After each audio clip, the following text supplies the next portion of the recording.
A unique, online event with enticing high stakes, the inaugural season of the Rapid Chess Championship delivered its fair share of big names and big moments. And Hikaru Nakamura is going to win? How did he do that? With more than 50 grandmasters claiming cash prizes over 6 months of weekly competition, it was also home to a healthy helping of big surprises. E6, blundering F7! This has been such a roller coaster. Awarding over $500,000 in cash money. But year one of the RCC is not done yet. The Rapid Chess Championship is presented by Coinbase, and the finals are finally here. The brightest stars from the regular season, including Hikaru Nakamura, Fabiano Caruana, Alexander Grishuk, and more, are back to take a run at a fresh $150,000 and the very first Rapid Chess Championship title. Also in the mix, the familiar faces of top players known for dominating elite online chess events. How will they handle the pressure of chasing a championship? And crashing this party as wildcard invites, some of the most famous names in competitive chess drop in to stake their claim to the $30,000 first prize. My friends, it's the inaugural Rapid Chess Championship final. Who will make history as our first RCC champion? What surprises are still to come? We are soon to find out.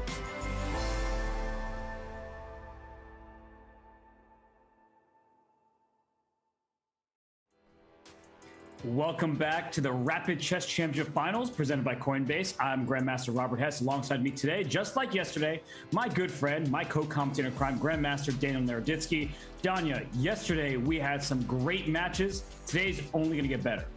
Yeah, terrible way to start the weekend, commentating the Rapid Chess Championship with a couple of amateurs. It's going to be crappy as usual. We've had no excitement, no time scrambles, no quality of play, and I'm sure all of that will be repeated today. Super excited. It's going to be another fun day. For sure it will be. 16 players entered this field. We no longer have all 16. Unfortunately, some had to pack their bags and go home because they were not just eliminated once, it's a double elimination format. So they lost 2 separate matches. They're done from this field, but we still have some great contestants remaining, Danya, as we get the 2-game matches, 10+2 time control, and then the bidding Armageddon system, which we saw yesterday. That was a lot of fun. But Dun, as you look at the remaining bracket here, of course, up top, we have Hikaru Nakamura, Jan Nepomniachtchi. That is a matchup of monsters. And then in the losers bracket, it gets no easier when you see Parham Magsudlu. He beat Gukesh with the black pieces today. He takes on Dingley Ren now online. And then Dmitry Andreikin versus Fabiano Caruana. That's another slugfest. So take me through these matchups. It's an absolute meat grinder. And Parham Magsudlu, his reward for beating Gukesh, you're playing a world champion challenger. But Gukesh is one of those players, you know, we know him so well. When he gets confident, when he starts bopping his head to real or imaginary music during the game, he's a really scary opponent because of how fast he plays and the pressure that he puts. So Dingley Ren, we hope his connection is stable today. And what happens on the board is also going to be a difficult challenge for him. Andreikin Caruana, we were talking before the show, that's a 50-50 matchup. Both of these players are absolute monsters. Dmitry Andreikin is still going to have a chip on his shoulder after what happened the first day. Can't wait to jump into the losers bracket. And I think people underestimate Dmitry Andreikin because they know that name, Fabiano Caruana. They're like, no, he's got to be the favorite. Dmitry Andreikin, he got second place in the Rapid Chess Championship in terms of Grand Prix points. He's an absolute beast in Title Tuesdays. So people somehow sleep on the guy, even though he's winning events left and right. I don't understand. It's the Andreikin effect. And he's 27-20. His FIDE is over 2,700 too. Let's not forget that either. Dmitry Andreikin is an incredibly well-rounded player. He's got the exact skill set you need for sustained success in Rapid Chess, and he is still in the running for that incredibly sweet 30,000 first place prize. That's a lot of cars. Depends what cars you're buying, but those prizes are mouthwatering. And for the players still in the tournament, whether it's pride, whether it's the chip on their shoulder after the initial loss, or whether it's this incredibly generous set of prizes, they are going to be as motivated as ever today, Robert. And the players who lose in the start of the day in the losers bracket round 3, they'll still go home with $7,500. So it's going to be a good payday no matter where you finish. Of course, they all want that grand prize of $30,000. And none of this will be possible without our presenting sponsor, Coinbase. So let's leave it to Danny Wrench to thank them as we get ready for the day's action. The Rapid Chess Championship is brought to you by Coinbase. Whether you're looking to make your first crypto purchase or you're an experienced trader, Coinbase has you covered. You can earn crypto by learning about crypto at Coinbase.com. Explore DeFi and Web3 with your Coinbase wallet. Get exclusive rewards when you spend with your Coinbase card and much, much more. Learn more at Coinbase.com/chess and get $10 in Bitcoin when you sign up and verify your account. Check them out. Use the command sponsor or command Coinbase today and go to Coinbase.com to get that Bitcoin, baby. Once again, thank you to Coinbase for sponsoring this great event. And we're not even done. We're only halfway done because we have today and tomorrow left in this double elimination format. But it's time to present one of our players to you with our hired player resume. And it's someone we have just been talking about, right? It's somebody who's a bit overlooked in the tournament circuit, despite the fact that he's well over 2,700 and has been for many years. He was a second place finisher, a runner-up at the World Cup. He's a 2-time Russian champion. This is Dmitry Andreikin. So, Danya, he can also apparently walk on water. Is that an actual thing? Is that a talent that some people have and other people don't have? Well, I've never heard that before. Where this comes from is he was doing an interview and he was more or less saying that he was going to walk on the beach during the rest day. And he was like, oh, I'm going to take a walk on the water. He literally meant on the beach. Yeah, but he said he's going to walk on water. So, hey, he says he can do it. Why not believe him? But we want to also give a shout out to Hired. They're great helping us out here. And if you're tired of cover letters, applications, and hidden salary ranges in tech, Hired empowers software engineers to manage their own hiring path with a marketplace of over 10,000 employers worldwide. Hired's candidates, experienced managers will help you navigate incoming employer interview requests, giving you back the control to land a tech job you'll love. What's not to love? Create your free Hired profile today and, well, get involved. And get involved in the chat right now because the hype is real. We do not have many players remaining left. Half the field remains. Some in the winner's bracket. Their winning streak unscathed. They are Hikaru Nakamura and Jan Nepomniachtchi. But we're getting set for the players Parham Maksudlu, who had a big victory over the board in the Turkish league over Gukesh with the black pieces, and Dingley Ren, who, as long as he has a stable internet connection, Danya, he's going to hang in there with the best of them. Especially after yesterday's match against Noterbeck. He took us through his entire skill set. That first game was, I think I'm allowed to say, sexy in special occasions. That game wasn't sexy, and I don't know what is. And then in the second game against Noterbeck, incredible resilience, finding an only move in a critically difficult position to save and turn that game around. So Parham, like we said, he's going to have to bring his A game. He did that this morning against Gukesh. He needs a little bit more where that came from. I like what you said about him, though. He's a very streaky player where sometimes he can just win 6 games in a row. And he's going to need that confidence that he's been building. We see him already bopping his head a bit. So we know he loves rap music. He loves the NBA. And if he's listening to that music and he can get his pieces in the groove, he could take down Dingley Ren. He absolutely could. And I'm excited to see what openings we are going to see today. We've seen a lot of amazing preparation. We've seen Rui Lopez's, we've seen Catalan's and Queen's Gambit declined. One great thing about rapid events is that, whatever opening you love, whatever floats your boat, you're going to see a little bit of that because the players roll out their entire repertoire. Can't wait to jump into this 2-game match. And Ding's going to have to keep up on the clock. And let's not forget that Dingley Ren has a style somewhat similar to the position that Dubov had with the white pieces against Parham yesterday. And Parham not just survived that, he won that game, which was surprising. He saw the tactics better than Dubov did. So Dingley Ren, he had some trouble against Jose Martinez. He faces a player similar in style, a stronger player than Jose, with all respect meant towards the Peruvian Grandmaster. But Parham, he's now 27-25 FIDE in classical. What? He's finding his form. We know that the talent was there. He's putting it all together, and he's a well-rounded, versatile player himself. So Ding Liren better be careful. 27-25.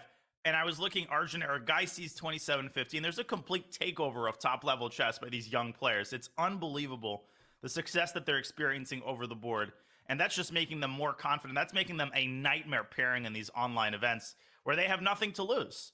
Right? No, I mean, Parham, he's the underdog.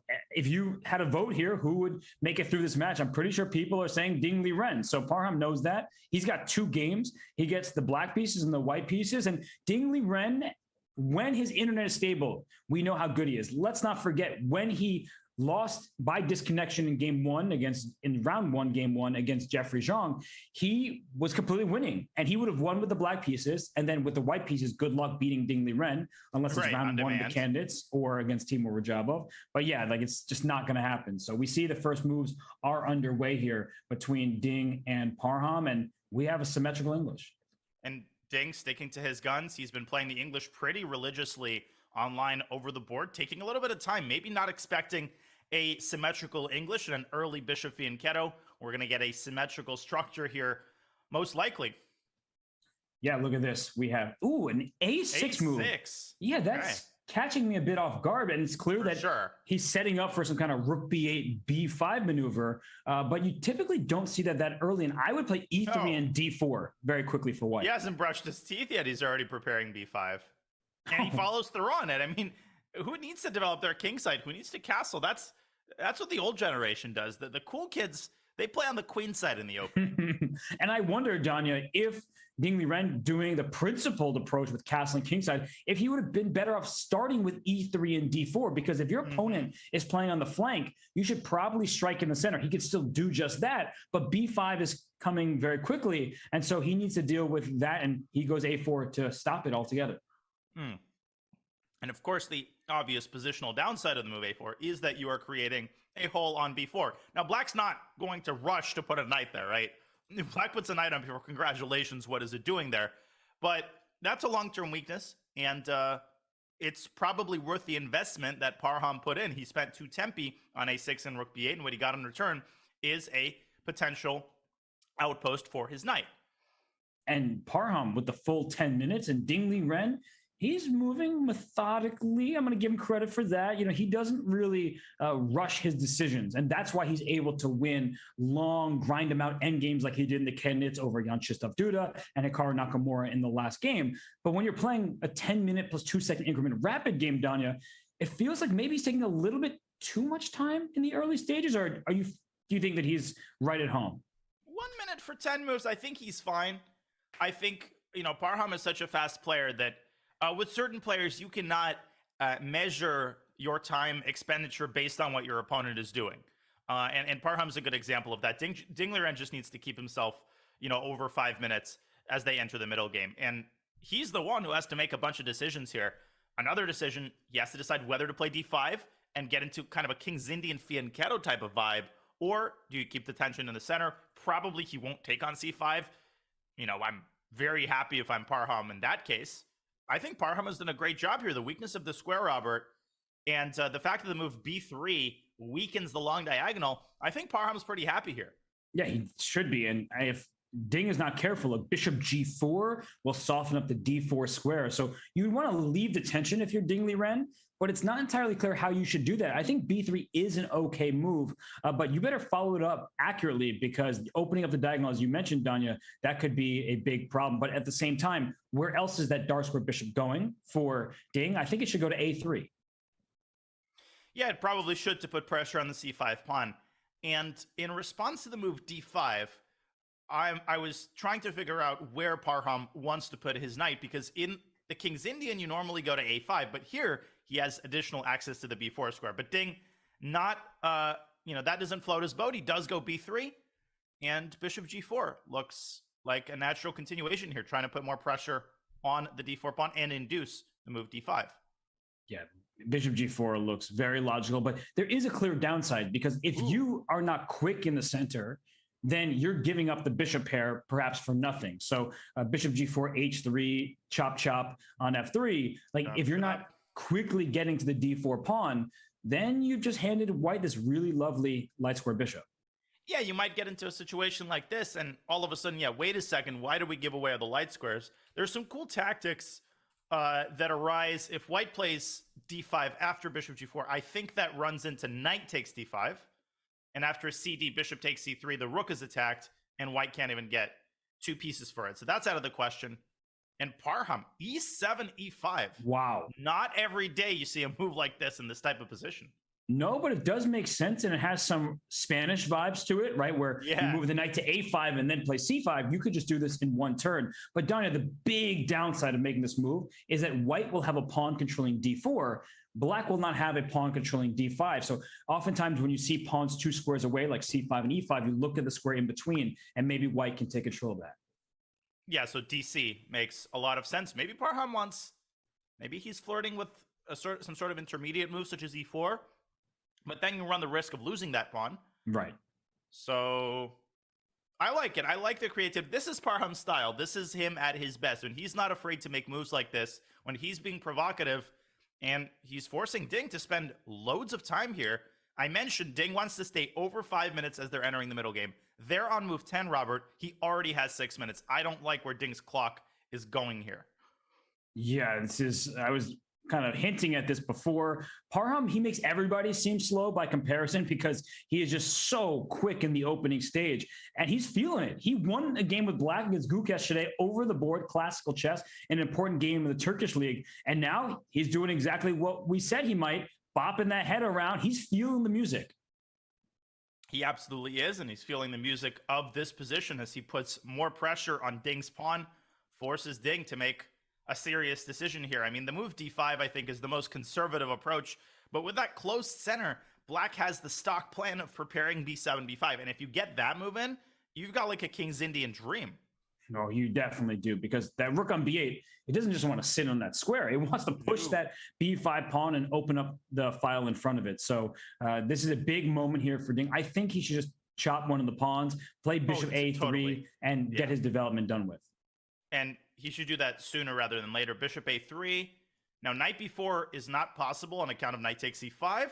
So, you know, Parham's position is not all peaches and cherries. I mean, he's going to have to make some weaknesses of his own. And you pointed out the light squares in the center are what I think white should hang his hat on. And if you play b6, the last thing I'll say is that you always have to watch out about the move a4, a5. If you can get this knight off of c6, a5 can introduce serious weaknesses in Black's queenside structure. That's right. And I think that the one thing that Ding is really considering right now is if d takes c5 and he plays the move d5, there might have been your e4 pawn push. So instead he plays d5, attacking this knight on c6, and Black can still play e4 here. So Ding was doing the right thing by spending all this time, because e4, things get really tactical quickly. That knight on c3 is loose. Behind it, the rook on a1 might be hanging. The bishop on g7 is thrilled to see the open diagonal. So this is messy. Yeah, I think after e4, white is probably best advised to take the knight, but Parham, he refrains from the tactics knight before quickly. And now the two plans, and you can combine them. First of all, we talked about bishop d7 and b5. Second of all, you resort to the King's Indian idea of moving the knight away and pushing the f pawn. You will never guess that this position did not actually come from a King's Indian. Symmetrical English? You kidding me? Believe it or not, it didn't. Yeah, this does. Hi, everyone. I'm sorry, but we're experiencing some technical difficulties here in the studio. I hope you'll be patient with us as we get things in order before we return back to the broadcast. This video will now play on loop. Hi, everyone. We're experiencing some technical difficulties here in the studio. I hope you'll be patient with us as we get things in order for the broadcast to return. This video will now play on loop. Hi, everyone. We're experiencing some technical difficulties here in the broadcast. I hope you'll be patient with us as we work hard to get it back. This video will now play on loop. Hi, everyone. We're experiencing some technical difficulties here on the broadcast. I hope that we can get things in order soon. This video will now play on loop. Hi, everyone. I'm sorry, but we're experiencing some technical difficulties on the broadcast right now. I hope you'll be patient with us as we get things in order. This video will now play on loop. Hi, everyone. We're experiencing some technical difficulties here on the broadcast. I hope you'll be patient with us as we get things in order. This video will now play on loop. Hi, everyone. We're experiencing some technical difficulties on the broadcast right now. I hope you'll stick with us and be patient as we work to return. This video will now play on loop. Hi, everyone. We're experiencing some technical difficulties on the broadcast right now. I hope you'll be patient with us as we get things in order. This video will now play on loop. Hi, everyone. We're experiencing some technical difficulties on the broadcast right now. I hope you'll be patient with us as we work hard to get things in order. This video will now play on loop. Hi, everyone. We're experiencing some technical difficulties on the broadcast right now. I hope you'll be patient with us as we work hard to get this back in order. This video will now play on loop. Hi, everyone. We're experiencing some technical difficulties on the broadcast right now. I hope you'll be patient with us as we work hard to get things in order. This video will now play on loop. Hi, everyone. We're experiencing some technical difficulties on the broadcast right now. I hope you'll be patient with us as we work to get things in order. This video will now play on loop.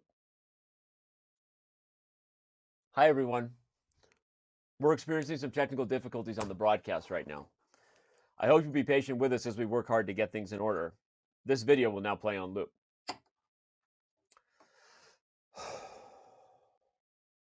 Hi, everyone.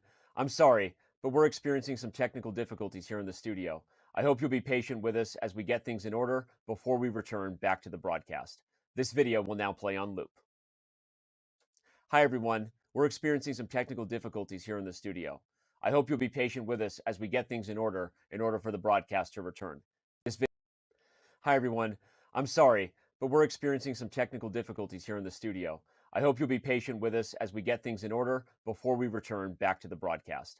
This video will now play on loop. Hi, everyone. We're experiencing some technical difficulties here in the studio. I hope you'll be patient with us as we get things in order for the broadcast to return. This video will now play on loop. Hi, everyone. We're experiencing some technical difficulties here in the broadcast. I hope you'll be patient with us as we work hard to get it back. This video will now play on loop.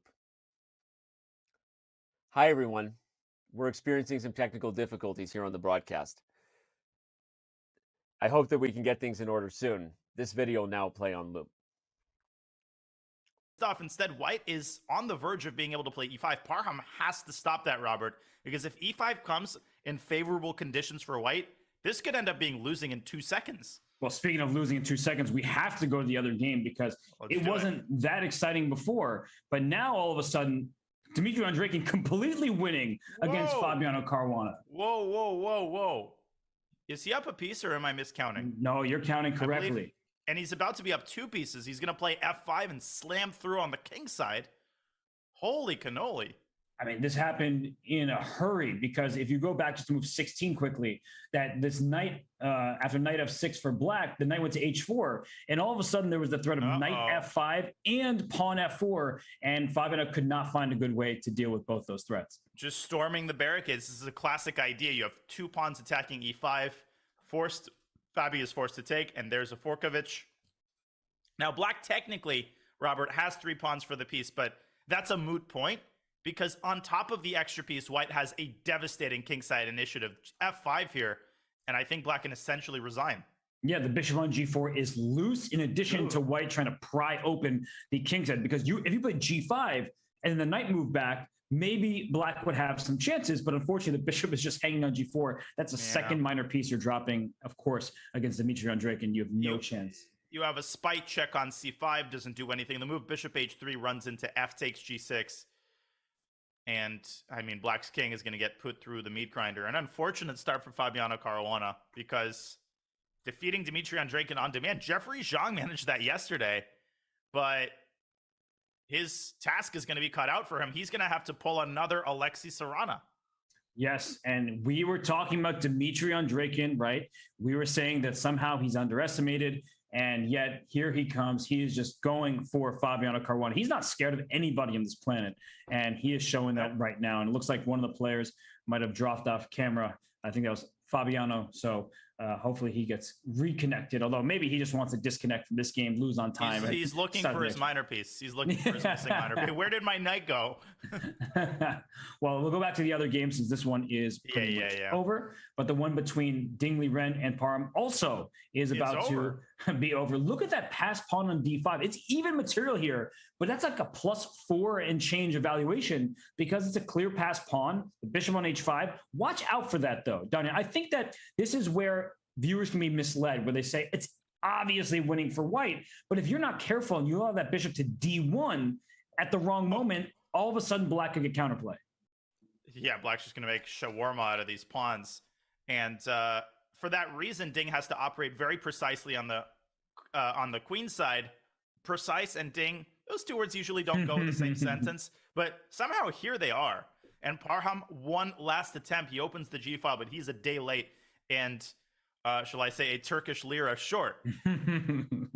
Nice one there. And yeah, he is just not getting things going quickly enough on the king side. White can take on g5. He says, no, whatever. Take on f4, have my pawn. And he gets his king out of the pin. That's the most important thing. As long as he's not dropping his bishop there are no infiltration squares. Rook g3, that does go after the b3 pawn. But the problem is that white's pawns are going to be too quick. And you just, yeah, here they come. Yeah, and if you play rook dg6, I think actually bishop h1. No, bishop h1, then maybe rook g3. This gets a little bit dicey, so I guess bishop f3, trading the bishops is a better call. And better call Saul, because white's about to destroy both f pawns and then promote the past c and d pawns. But that's actually really important because I think many people would retreat their bishop to h1, being like, my king is safer when the g2 square is covered. But as you're pointing out, rook g3 takes h3, rook h2 check coming. All of a sudden, white could just lose this game. You can never fall asleep in the endgame. You don't need a lot of pieces to checkmate the king. And Ding would definitely have played bishop f3, but an instructive moment indeed. Parham going for the first option. This is surgical precision. Look at this. Rook e7, rook c6. He's about to promote the pawn, and he's left Parham in the dust here. Dr. Ding, he's being clinical right now, and this is just over. Yeah, no, look at this. I mean, he's just getting a passed pawn on c6 that can't be chased down. So very nicely done here by Dingley Ren. His connection holding up, and it's what we said the whole time, that if his connection holds up, he can beat anybody in this field. He is not afraid of Hikaru Nakamura. He took Hikaru to the bitter end of the Speed Chess Championship, and in even quicker time controls, that is Hikaru's forte. So Dingley Ren proving that he's not just the #2 in the world in classical chess, but in online chess and speed chess, he can handle himself quite nicely. I mean, he just disassembled Parham in this middle game. Good preparation, that rook b8, a6 idea. I think it works out pretty well, but Parham underestimating the speed of Ding's kingside initiative. And here come the pawns, d5, d6. I guess Parham will try rook d3 here, but then you could just push that pawn up to d7 if you want. Yep, here comes the pawn. Well, I'm about to sneeze. Ooh, I held it. I held it. I was about to sneeze, and somehow I held it in, but not to anyone. The pawn. I think the bishop is going to come in handy right here with bishop d5, closing down the rook on d3 from chasing down that pawn. So I think that this one is looking pretty clear. Though, you have to watch out because rook d2 check, actually. I know. King doesn't have too many escape squares. Yeah, rook d2 followed by f3, and suddenly black is the one being the aggressor. And bishop d5 is on the board. Oh, rook d2 check. I think king f1 is very important to be able to block the first rank check with the move rook e1. That's huge because actually we can just show rook d2, king e1. That just makes a draw because rook d1 and back to d2. So you have to put that king on f1 so you can block the check, and then your d pawn will run. Yeah, finally you're ready for d7. The white bishop doing a great job of both defending the rook and cutting off black's king, not allowing it to move back to f7, which would be a last resort for stopping the pawn. But this sort of geometry of pieces, pawn on f4, bishop h5, and the rook, that's such a clever way of trying to make a draw because the king can't escape to the third rank no matter what. And with the d1 square defended by the bishop, you'll always have these checks on d2 and d1. So being able to block with the rook is so essential. It's the only reason Dingley Ren is still winning the game. Of course, he mapped this out a while back. Yeah, I'm just focusing on all the different colors that I can draw the arrows in while you're, I like it. Doing a deep dive into this position. I love the orange. Yes, no, I think you were pretty much the next. I don't even know what to call it. I was gonna say Picasso, but that's not anything like a Picasso. That was more maybe. Who I'll is give you, known for their use of colors? I don't know. I'll give you a Matisse. I'll give you a Pollock. You just throwing colors out, A Pollock. and letting them land on the canvas. You're so cultured. Did you just come back from the MoMA or something? No, I didn't, but now I kind of want to go to the Met actually. I like Oh, the that. Met. That's right. Well, both of them are, fine establishments here in New York. I mean, you should go to Charlotte. Definitely outdoes Manhattan in terms of the quality of museums. I would believe you, except you're just making things up. Yeah, thank you. Thank you for believing me. So this one's over. Should we? Whoa. Now the other game still isn't over. Yeah, how And I is that think game there's been still some going? complications. Look at this. Now this is completely winning still, but Fabi has clearly done a great job of at least dragging Dimitri's clock down and making it a little bit more interesting. Yeah, this is surprising. The game is continuing. Fabiano now is left thinking, how do I defend my king? He does bring his bishop back because if he brought his king up to g7, there's bishop takes h6 check, distracting the king from the rook. So bishop, ooh. And critically, after c2, you don't go back to f1 because then there's rook d1. It's actually checkmate. Rook e6 and rook f5 is mate in 2. So that's the important detail. Both games right now, we have attacks late in the end game. The difference being here, White's attack actually is successful, and I think Fabi is losing a second minor piece on f8. Yeah, this one's just done at this point because c2, the pawn is not promoting soon enough, and he just goes king to h. Oh, wait a second, bishop f8. Yeah, but you can take C2. then rook e1 and rook d1, bishop a3. Oh, that's so important. It looks I'll like show that. Yeah, this is really important because after c2, you couldn't initially bring your bishop to a3, but only after the rook moves away to d1 does the bishop have access there. But that's enough. It stops the pawn. That's winning. That said, then you bring your knight back around to e3, and Dimitri is going to see that. Bishop takes f8 is on the board, and I think Fabio will likely resign either here or after bishop a3. Yeah, here it comes. Rook e1. Bishop a3, only move. And you can see how narrow the margin of victory is when you play against guys like Fabi. And after c5, I think bishop e7 is the only move, or king h6. Right, like you're kind of doing this very close. I guess king e2 should win, and that might be the easiest, but it's close. Rook d8. Look at how much Fabi is capable of producing with a single rook on the board. That's like when Hikaru has only a king left, as Dimitri, goes for the executive decision, gives the bishop up for a couple of pawns. But Hikaru has a king left, and he produces more counterplay than some people with an entire army. It's true. And Dmitry Andreikin, he was a man on a mission. He scores the victory, as did Dingley Ren. So the players with the white pieces, they use the first move to their advantage. They lead, that is Dingley Ren, 1-0 over Parham Maksudlu, and Dmitry Andreikin 1-0 over Fabiano Caruana. So yesterday we saw Fabiano being very adventurous in the opening when he needed to win. I wonder what he's going to cook up with the white pieces against Andreikin, who is as solid as players get. Well, I'm expecting 1e4. That's a pretty dependable way to produce winning chances. Now, Dimitri, in his repertoire, he's got the Sicilian, but my guess is he's going to orient himself toward a Berlin. And something tells me Fabi is not exactly going to go into the endgame. I don't know why I'm thinking that. It's just conjecture.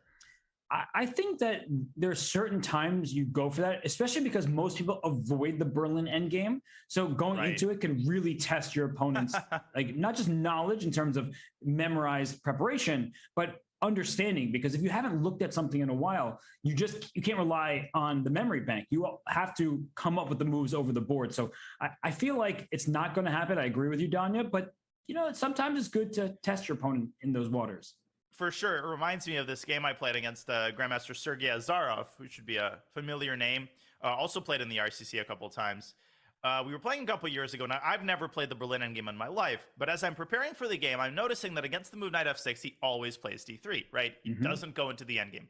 So in my infinite genius, I decide that I don't know the Berlin. He's never going to go for the endgame. Guess what he does? Of course, he castles, knight takes e4. He plays d4. He goes into the endgame. I have no idea what I'm doing. I've never looked at it from Black's perspective. I somehow pulled out a draw, but I was so red. I was red as a tomato when he took on e5. and took on C6. It's like, who's the fool now, right? Like you were saying, oh, I got you. You didn't expect me to do this. Happen. He's not gonna go for this. Fortunately, he also wasn't too big of a specialist, but I think he sensed that I'm not a Berlin endgame player. Right. And that's the thing, right? It's like, why did Danya play this against me? He doesn't play it at all. And Erditsky trading queens this early? Something's off about this. Let's take him to the end game, but it's true. So I wonder what Fabiano will play. I could see him playing one of his like D4 and then like his Catalan type of positions, but Andreykin, he's so solid, right? Like we know him very well from playing him and just commenting on many of his games and studying his chess. But I just feel like, as we've been saying to the beginning of the show, he's just so underestimated, not by Caruana. I mean, Fabiano, of course, knows Dimitri respects him, but from the general chess public. Yeah, I mean, he doesn't get too high with the highs, doesn't get too low with the lows. And it's not like when you think of Dimitri, you can point to, one particular brilliancy that he played. Oh, this is the game where he became famous. He's just known for his consistency, consistently good tournament performances over the board. And he's been good for such a long time. He's only in his early 30s, but he's been over 2,700 probably for over a decade now. That level of experience is not to be taken for granted. And the second pair of games kick off, Parham similarly in a very difficult must-win spot and goes for the fried liver. That's not a bad choice, in my opinion, if you want to guarantee an imbalance and winning chances. Yes, no, I think it's a good try there. So maybe for the moment we can focus on that game. The other board seems to still be on the previous game between Andreykin and Caruana. So let's head on over to whichever game you want. I mean, I think this Parham game we have to go to. Yeah. And H4 is on the board, and I'm pretty sure I've seen that before. I don't think this is some sort of crazy novelty, but it has got Ding thinking. What do you know about this? Well, these type of lines are very complicated because if we go to the board between Ding Liren and Parham Maksudlu, H4 is played. So white is up a pawn. That's obvious if we just count the material. But what black usually gets in these positions is a quick F5. So even if white tries to stop the move F5, I mean, how actually do you do that? You're not going to play G4. That's way too much. So there isn't an easy way. Let's say you play Queen F3 thinking you're going to stop F5. I'm pretty sure black can still play F5. Black can still play F5 if you and then Rook F8. Yeah, you're walking into a Rook F8 and, well, you're going to lose that bishop on F5. Right, because G6 is coming next if white defends it with G4. This is very unappetizing. And so what often happens in these lines is white allows F5 and E4, and then you have to very carefully navigate your way around the pawns. Typical idea is to move this bishop away from D3 and then try to break through the pawn chain with the move D3. So black has to play with tremendous activity, and you need a good sense of the initiative if you want to handle this position with black. And you look at these queenside pieces for white, the rook on A1, the bishop on C1 in particular, it takes quite a while for them to get out. The knight, of course, can go to C3 at any moment, but the bishop on C1 is not getting out. The rook on A1 is stuck there, and that knight on D5 at any moment can go to F4. Now, you don't have to move the knight, right? We tend to think trading pieces is bad when we're down material, but let's think what we gain. Knight takes D5, C takes D5 would be the response for black. Now we have an even more menacing center when our F5 pawn comes up as well. So I think that these positions are very difficult for white to play. And so Ding, look at him. He doesn't move his knight. He plays H6, just kicking that knight back, and he'll play F5 when he wants to. He'll castle. And I like the choice in Parham because he needs a win, but I think that Ding Liren, he knows what he's doing. And he's not going to shy away from the complications. And the presence of the pawn on H4 makes it a lot more difficult for white to castle kingside. That now comes with a very hefty price tag. You've created a gaping hole on G4. If black stakes his bishop there and then brings a knight to F4, you can get steamrolled so quickly here. And look at Ding castling. He doesn't care about the E5 pawn. Here, come take it. Open up the E file for me after rook E8. You're going to have to castle here. Then the bishop comes out to D6. The other bishop comes out to G4. This is exactly what you want to avoid in a fried liver. Nobody cares that you're up 2 pawns. After knight takes C6, you're up 3 pawns. Does it make your position any better? No. The H4 pawn is loose. Yeah. This is the downside of pushing pawns where your king eventually goes. This is just a disaster. So, and look at if we, I'll compare this game with the game between Fabiano Caruana and Dmitry Andreykin. It's funny how when you say you need to win a game, what are you going to do? People take drastically different approaches. So in the other game, if we're able to switch on over there, we see that Caruana, he is taking a more positional approach, but I actually really like his position. I mean, he has more space with the white pieces. He just went pawn a4, threatening pawn a5 to trap this bishop on b6. And Danya, it's slight, but it's very Fabiano. First of all, I'm going to give myself a little pat on the back. Guess what? Opening this game from Berlin, and Fabi playing d3, the anti-Berlin. Yeah. They don't call me the prophet for nothing, but no, this is as good of a position as you get from the d3 anti-Berlin. I mean, White's got all of the assets that he could possibly ask for. There's pressure on e5. He's threatening to trap the bishop, and this is a very unpleasant situation because if Dimitri plays the normal move a6, then you're going to have to reckon with knight takes b6 when your queenside pawn structure is permanently ruined. This is not what he signed up for when he played one of the most dependable openings in all of chess. Not this, but he's going to have to go for something like this. And he plays c6. Now after knight takes b6, the queenside pawn structure is a little bit more intact. I think that's a good decision by Dima. It is. And now Fabiano should go for a different plan. He should play move a5 just to kick the bishop off of the diagonal. And then when the bishop goes to c7, trade on e5. And you could even trade queens and then play bishop to e3. And the point is, look at the bishop on c7. It's now a passive bystander here, while the bishop on e3 is very strong. White's plan becomes clear. You're putting a rook on d1, as you're showing. And look at black. You're tied down to the e5 pawn. White is very active here. And I think this is where players make mistakes. They think, oh, trading queens, I can't win a position like that. And Fabiano actually took on e5 right away. So he's probably just changing the move order by one. But the point is that he has a clear advantage now with much more activity. And Dimitri deciding to take with a knight. Oh, okay. Okay. Now you could still take on d7 and play a5. Just because there's one less pair of minor pieces does not diminish, I think, the effectiveness of this approach. And that is exactly what Fabi is going for. You called it. Except he starts with the move b4. So he's inviting... Oh, no, a5 doesn't work because of rook d1. Right. So he's inviting a blunder. Yeah, he's inviting a blunder. Andreykin, for some reason, does not blunder, surprisingly. Yeah, no, I don't know. I like this for White. I'm not saying it's winning. It's far from that, of course. But I feel like what's Black's plan, where White has moves like a5 or rook d1 to play? It feels like a very safe, risk-free approach where Dimitri is going to struggle to defend accurately. And if you look at the clocks, Fabiano playing very quickly and confidently, and now losing connection. And now losing connection, and he's got an infinite supply of these improving moves. And the big question for Dimitri, eventually he's going to have to do something with this a7 pawn, because at some point you'll need the services of your a8 rook. But if you play the move a6, and that's the problem with these kinds of positions, every move contains a super unappetizing drawback. If you play a6, you weaken the b6 pawn. If you play b6 and try to erect a barricade, then you're walking into a5, and the situation is exacerbated. So, you know, extreme precision is going to be required for Dimitri here if he wants to save this endgame. And by the way, I love that you suggested rook e1 to d1, because that's, I believe, the correct rook to move. The rook on e1 is not doing anything. We tend to think our rooks belong in the center, but no, the rook on a1 is well positioned. As you're pointing out, if black is to push one of these pawns on the queen side, whether it's the a pawn or b5 for black, the rook on a1 is actually important. So he goes rook e to b1, which apparently is a mistake. Well, I was concerned about the possibility of black going b7, b5, but I don't think that that's necessarily it. White can take and play knight a5. Mm-hmm. What do you think it is? I mean, the engine suggests that White's advantage is fully evaporated after this move. Now, I will say the danger is that black might stick a rook on d3, and I think that might be connected to why rook b1 is a mistake, according to the engine. Is it knight f6? It might just be knight f6. That looks incredibly reasonable, straightforward. And rook d3. On b5 is now a huge threat. Oh, and so is rook takes c3. Right. It's a double attack. It's a flat-out double attack.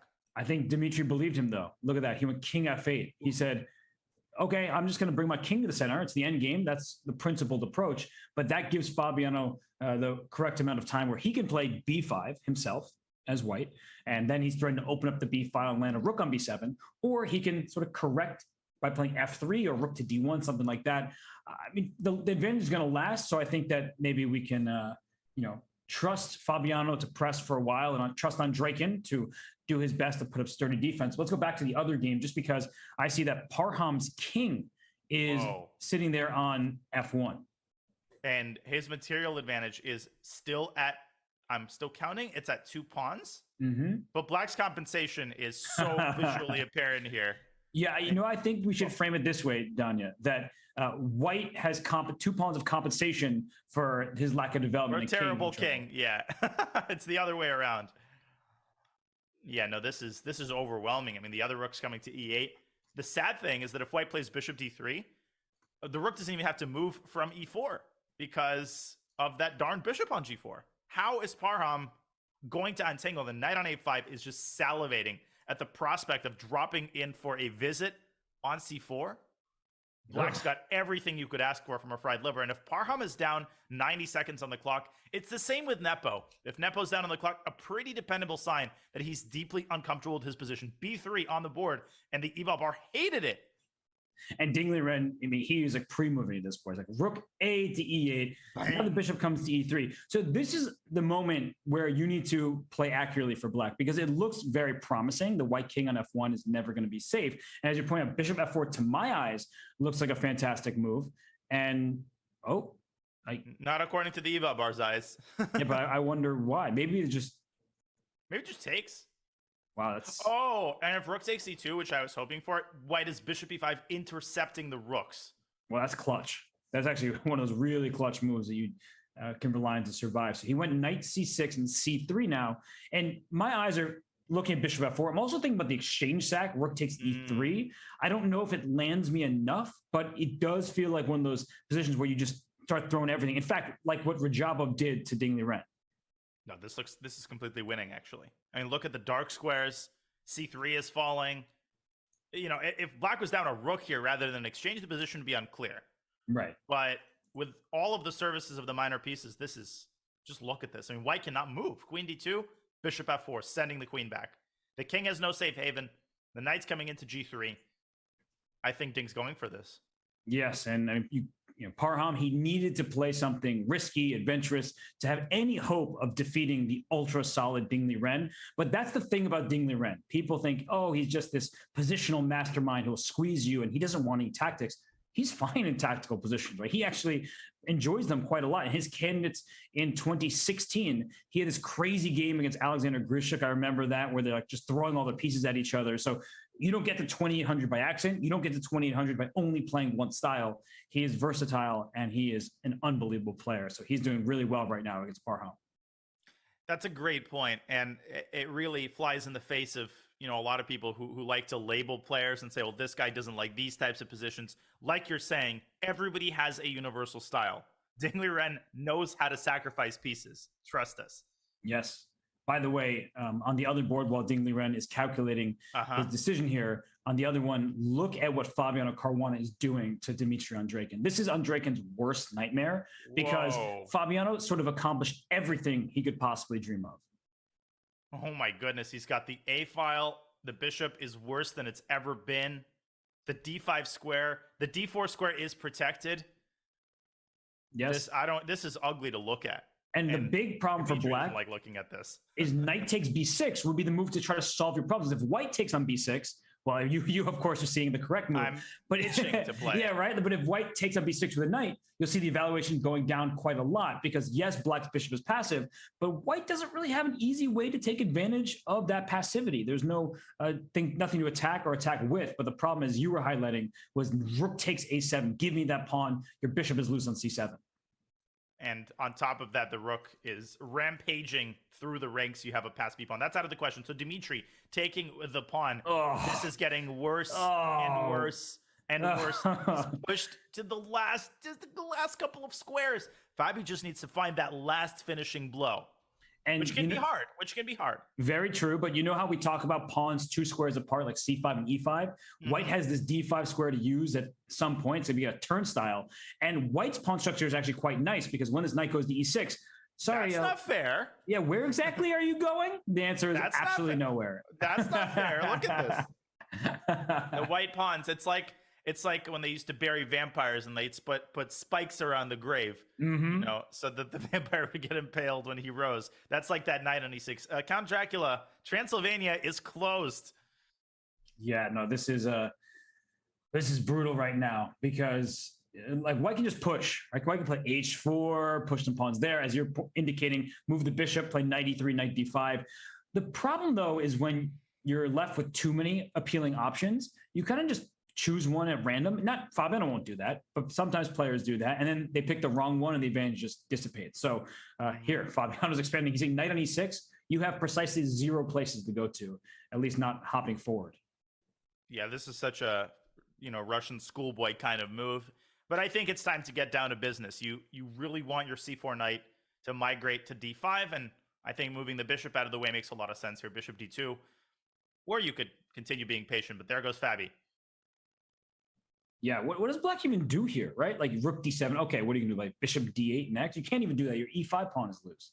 Well, if white plays knight e3, then you can play bishop d8. Right. And I think that's what he's preparing for. Okay, but after bishop d8, can you just even trade rooks? Put your next rook on a7.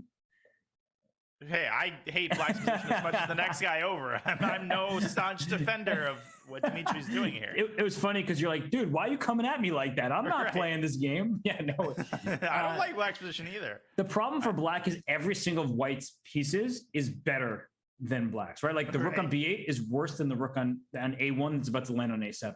The bishop on d8 is terrible. The knight on e6 is actually okay, but with the knight coming to d5, it's clear that white is the happier player between the two. Though I've seen enough Dimitri games to know that he can turn anything around, and he is not going to beat himself. So Fabi, he has to continue improving his position, and he's going to have to seize the opportunity to deliver the crushing blow when it arises. Yeah, this is I mean, it just looks so bad, especially because on Draken, he's doing well on the clock, but with just 3.5 minutes, right now c4 for white. Just you can't take on then d5. I go back to e6, but then the bishop drives into c3. Right, it's like your knight goes there, I will take you, because the knight on a light square is just, it's looking to the heavens. Just you can't touch it. At some point later down the road, white could consider pushing the kingside pawns. Obviously, you want to do that very, very carefully. You don't want to create any unnecessary weaknesses. But if I were Dimitri, I'd go knight e6, and then I'd play f6, and then I'd basically, ask Fabi, how are you actually beating me? Oh, wow. Whoa, he takes d5. E takes d5 for 800, please. Right. You know what's interesting, Danya? As we looked at the other game before, now look at this one, you would think that Fabiano was playing black against Parham and Dingley Ren is playing white against Andreykin, right? Like stylistically, this is a very Dingley Ren-like effort. Yeah, this is a great point. But if we quickly go back to the other game here, as much as Parham probably wouldn't want us to. Oh my goodness. Look at this position. Look at the rook on h1. It's buried by the bit. Every square is controlled. Oh my gosh. Talk about domination. Ding doesn't have to do anything. He can put a rook on e3 and go eat lunch or dinner or whatever.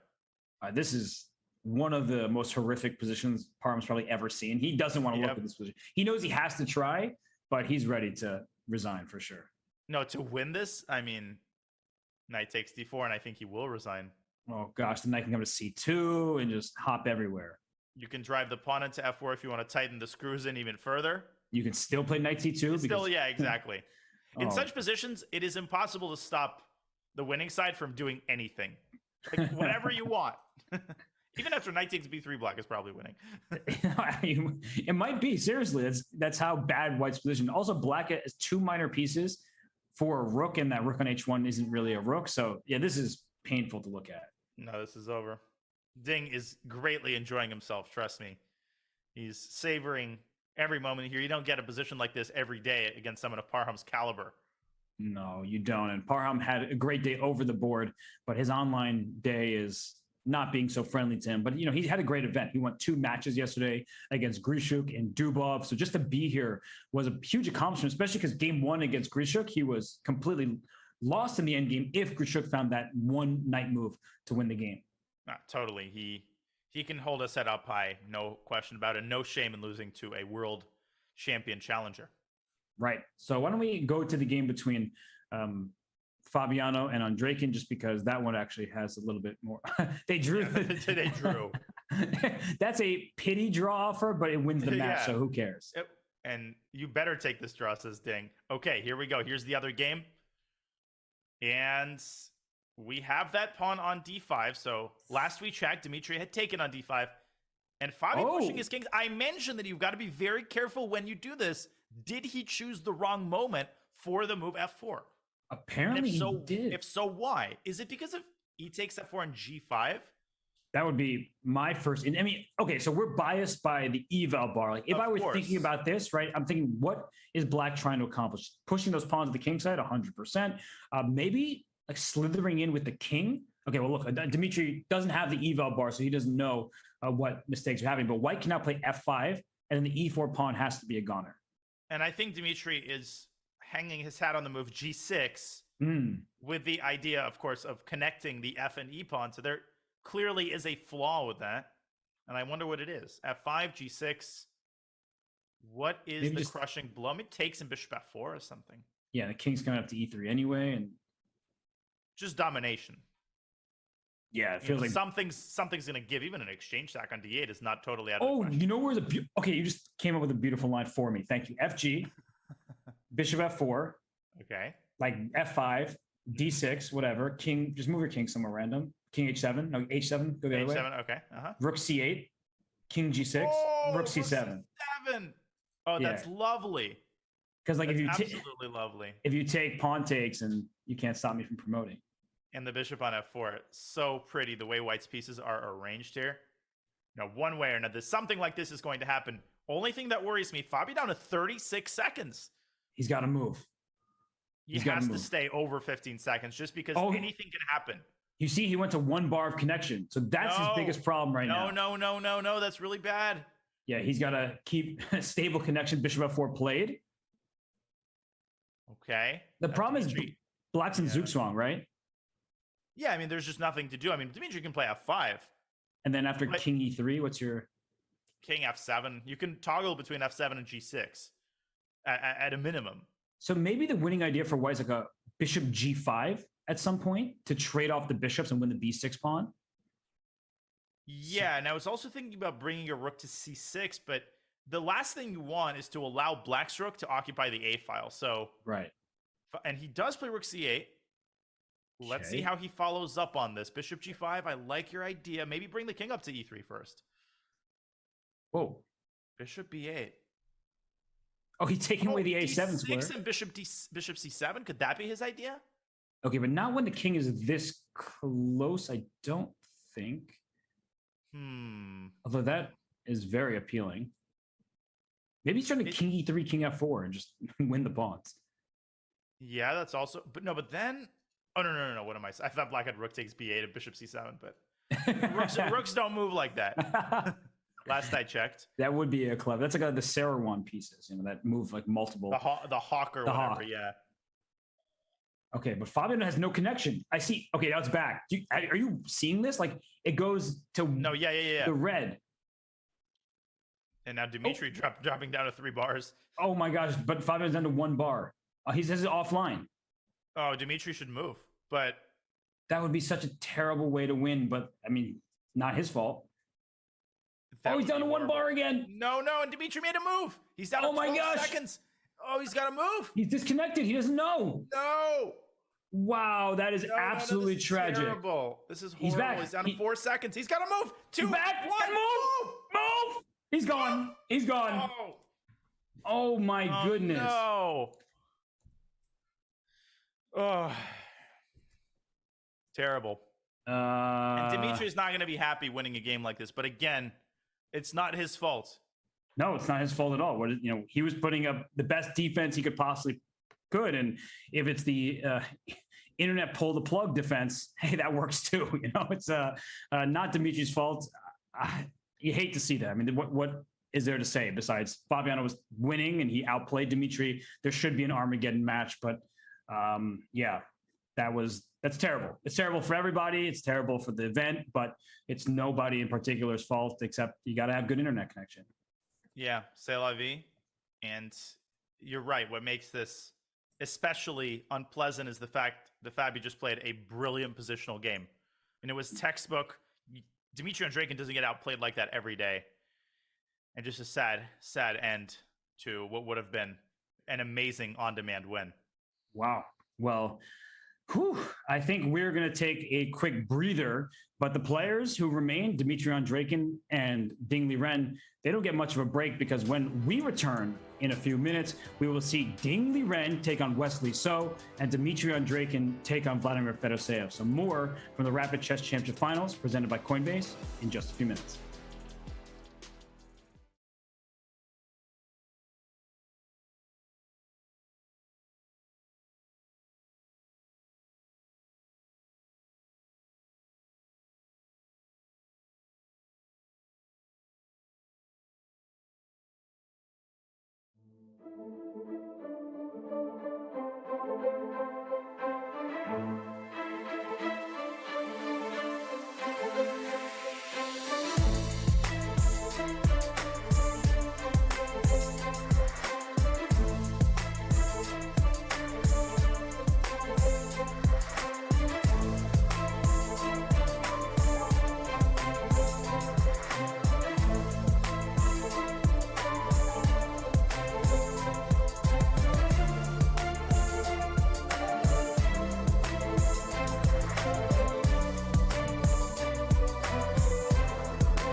And we return here at the Rapid Chess Championship Finals presented by Coinbase. We have 4 players remaining in the losers bracket as we head on into the quarterfinals. Remember that later today, we do have Hikaru Nakamura against Jan Nepomniachtchi in the winners final. The loser of that match drops down into the losers bracket. It's double elimination format. But Danya, we did just see Ding Liren.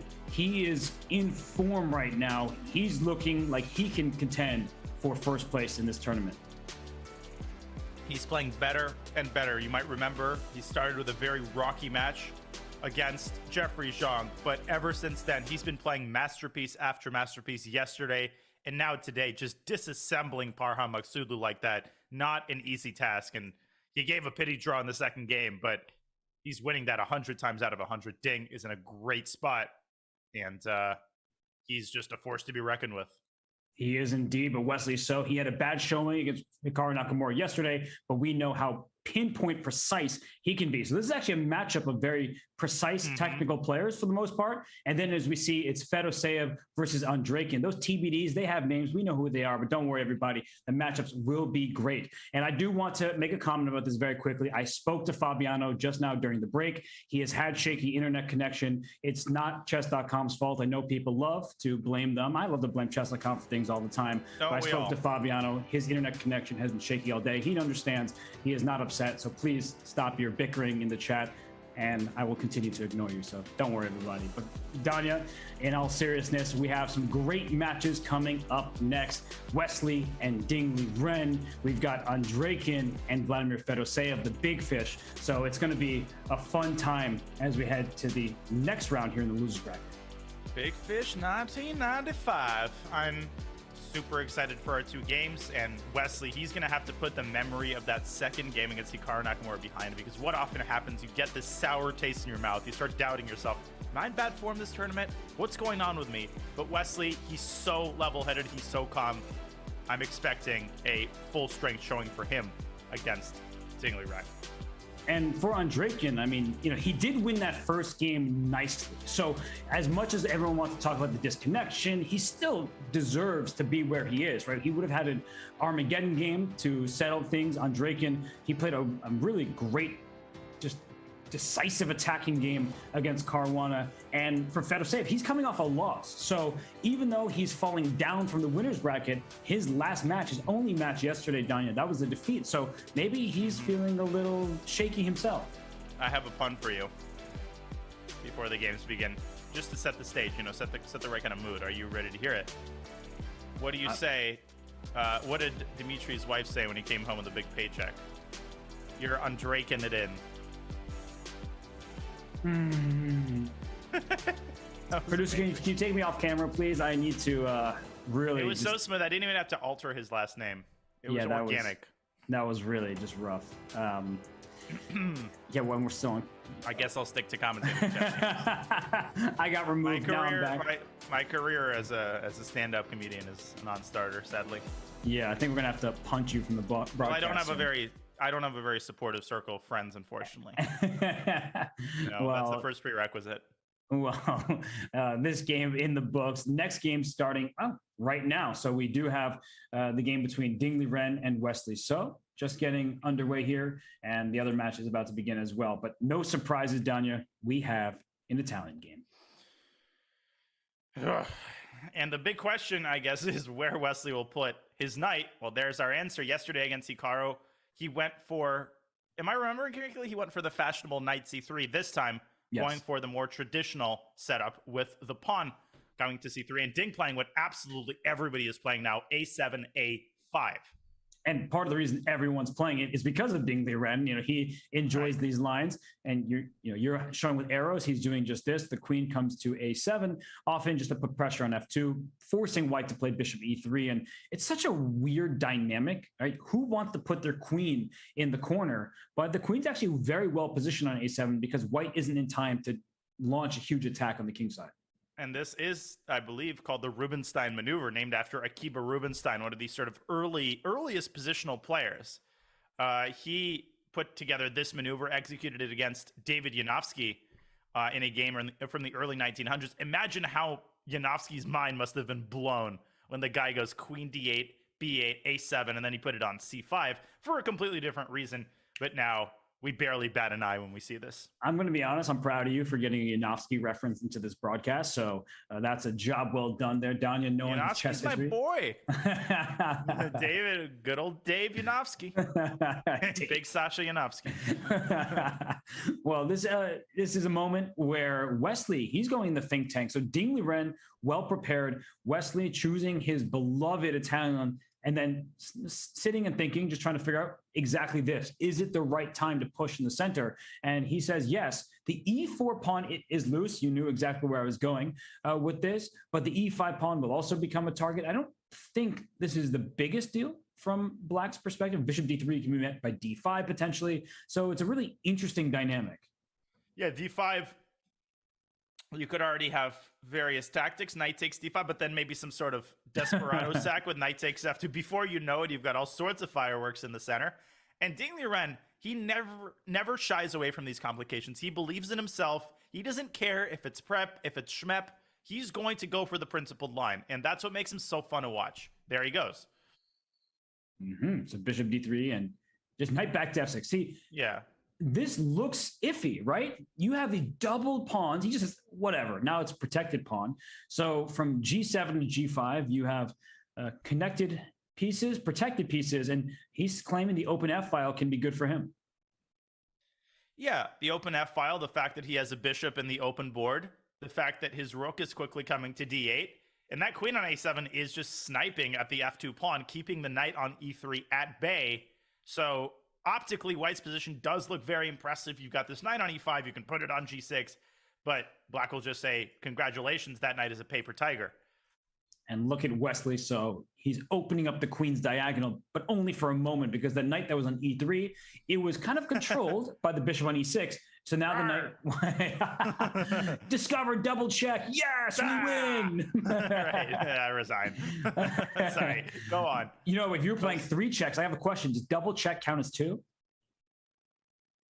Anyone want to check the rule? Anyone want to check the rule? No, it's got to be 1. Yeah, it must be. But it's double check, right? I love 3 checks, by the way. Little known fact. It's the only variant that I actually enjoy. Okay, well, you know, I'm just getting your creative juices flowing about 3 check here. But in all seriousness, this knight is coming to D4. So Wesley very intelligently rerouting that knight from E3, where it's controlled by the bishop on E6. Now it's not going to be tamed once it gets out to D4. And of course, you have to reckon with the move C5. What is he planning against C5? Is it knight B5? Or is there something more appealing? There's a queen sack. There's so many things to look at here, right? Because if you move the E5 knight, then the E6 bishop is hanging. You're showing moves like knight B5, knight 66. I'm not actually sure. All these moves look very enterprising. So I'm sort of choosing not to answer almost. Maybe there's actually knight G6. Your idea seems to be a good one, because at the rook E8, you take on E6 with the rook and queen B3. Queen B3. And the knight, it does its job for just long enough, attacking the rook from 2 different directions. And White's got a pretty big initiative here. And I can guarantee you that Ding, you can almost sense the wheels turning in his head. He's thinking about C5. How was that position even? Like, it's so amazing where I'm like, I look at that, I see it on the board, I'm visualizing certain variation. Like, well, that looks terrible for Black. Can't do that. But it's just even. At the camp I taught in a couple of months ago in Atlanta, I did an entire hour-long lecture with a top group on the fact that when you don't know the evaluation of a position, when it's chaotic, the evaluation is always the same. It's 0.00. That's just like a golden rule of evaluating complex positions. That position looks so bad for Black, right? No, that's true. Your king is not very happy. There's a queen and a knight just surrounding it. It's complicated. It is definitely complicated. Chess is complicated. So Ding Liren, he's burning some clock here. Haven't even looked at the other game. It's actually not too far along. Yeah, they're still, they're still getting dressed in the morning. Well, we have both games on screen. Thanks to our producer for getting this set up for us. We see on the right-hand side, the queen just took on D5. That's Dmitry Andreikin. He was attacking this rook on A8, putting some pressure towards the Black king as well. Nothing too major, though, because everything's defended for Fedoseev. And then, obviously, on the left-hand side of the screen is Wesley So versus Ding Liren. We were just looking at that. So this view, I don't know where to focus, because both games are just starting to get more interesting. Yeah, and I think we should go to the Andreikin game, because that is heating up as we speak. Fedosеев striking on the queen side, pushing b5. He still needs to complete his development. So from a purely positional perspective, white's got better control over the center, right? Indisputable. Queen on d5. The dark squared bishop is coming out to f4 with tempo. But if Fedosеев can set his pieces in motion, if he can get his pawn to c4 and his knight to c5, you can see how white's position could start to unravel pretty quickly here. So this is actually sharper than it looks. No, I agree completely. And Andreykin, he knows when to make moves like bishop f1, right? He just retreats the bishop all the way there. And it's those little moves that really add up in chess. And that's why Andreykin is such a strong player. He brings the bishop back. What's he going to do in the future? Maybe he'll play g3, bishop g2, and fianchetto. You mentioned bringing that dark squared bishop out to f4. That makes a lot of sense. And white has an extra pawn if we cut the board in half from the E to the H file. So you would maybe like to use the E5 pawn as a battering ram and just throw those pawns up as you're pointing out with all the colors. Oh, I'm so glad you're controlling things today. I'm Jackson Pollock now, so I got to live up to my name. You're looking even more formulaic than Pollock. Pollock would just, kind of splatter paint. You have everything nicely under control. Yeah, this is more like Mondrian. I don't know. Oh my gosh, we're gonna just talk about different painters and pretend like we know what we're talking about. Pretend like I've been to a museum in the last 5 years. Oh, I love museums. So, if you want to, I love to say that I love museums. It's like the opera. I like to say that I appreciate the opera, but what I really like is sleeping at the opera. Oh, well, you just, seem like a cultured lad, so it all works out. But right now, we'll see if this is working out for Fedosеев because he's burning a lot of clock right now. Daniel, you were just saying how bishop b7, c4, all these type of ideas make sense. He's trying to be accurate here because he's stopping bishop f4. Although if white plays g3, now you have to deal with that and it hurts a little more. We're on the same page, and Fedosеев was trying to get his priorities in order. Do we stop bishop f4 to complete the development? One idea against g3 might be to play bishop b7, force the queen back, and then maybe move the rook from b8 and basically say, hey, this is a long-term weakness, and I've largely taken the sting out of bishop f4, and now I've got an x-ray going against white's queen. And it's very important to note that the b5 pawn can be captured, but white's kingside light squares. No, but you're doing all these principal moves. It makes sense, right? And knight f6, you're going to get the e4 pawn's going to be in trouble. Knight e5 as well. So the light squares on the king side will be an issue for white to deal with. So no, I'm with you. I think that g3 may look appealing, but it's not actually that scary for black to handle. So now it's Andreykin's turn to take some time. He goes queen h. I was opening my mouth to say that's a possibility. I don't get it though. What's the point? But I thought, yeah, knight f6, for example. Yeah, where's that queen going after knight f6? Yeah, that's what I didn't understand. Nor do I really understand, if I'm totally honest with you, what the follow-up move is. If Fedosеев plays a general improving move on the queen side, such as c4, knight g5 can be easily met with knight f6, right? Or am I or even h6? You're missing nothing. I'm confused by queen h5. I think that maybe Andreykin feels like he doesn't have an advantage and he's seeking one out, but this feels so artificial. It's artificial. Yeah. What are you? Really? Are you really completing my sentences? Of all the words you could have used, do we really come up with the same? Yeah, we're too in sync. I think I need a new co-commentator. This is, there's telepathy going on. It's making me feel a little weird. Much. Yeah. Right. It's one thing to be friends with somebody. It's nothing when they're reading your mind. And there it is. There it is. Nice. Or what was the second word? That was the best one. Knight f6, knight g4. So Fedosеев not mincing his words and essentially forcing Dmitry to put his cards on the table here. And can you play f6 to kick the bishop back and then maybe even play f5 at some point? Or this looks so odd. Has Dmitry bitten off more than he can chew on the king side here? Because the queen, all on its lonesome, is not exactly the most imposing piece. Yeah, I like your idea. F6, bishop d2, f5. Ugh. And this is just like not an Andreykin position. No. I'm looking at this setup of pieces and I'm like, wait, what? Usually Dmitry has the pieces on perfect squares. Now he's just discombobulated. And, this is a Fedosеев position. Conversely, he loves direct contact. He loves imbalance. I mean, who wouldn't love this position? You get an initiative. White's queen is bumbling around the king side. Yeah, C4. Dmitry has definitely underestimated black's initiative here, or overestimated his own. And black's like 2 moves away from winning. If you get f5 and bishop c5 type moves, you're just crushing white on the spot. So already Dimitri might be in only move territory.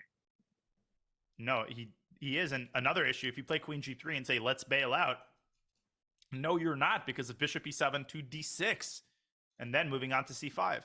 Sheesh. White is worse, and 0.5 might be understating it. No, this is looking like, for example, h3, you think the knight has to move, but black will throw an f5. And if you play bishop g5, I think black can play bishop c5 after bishop g5.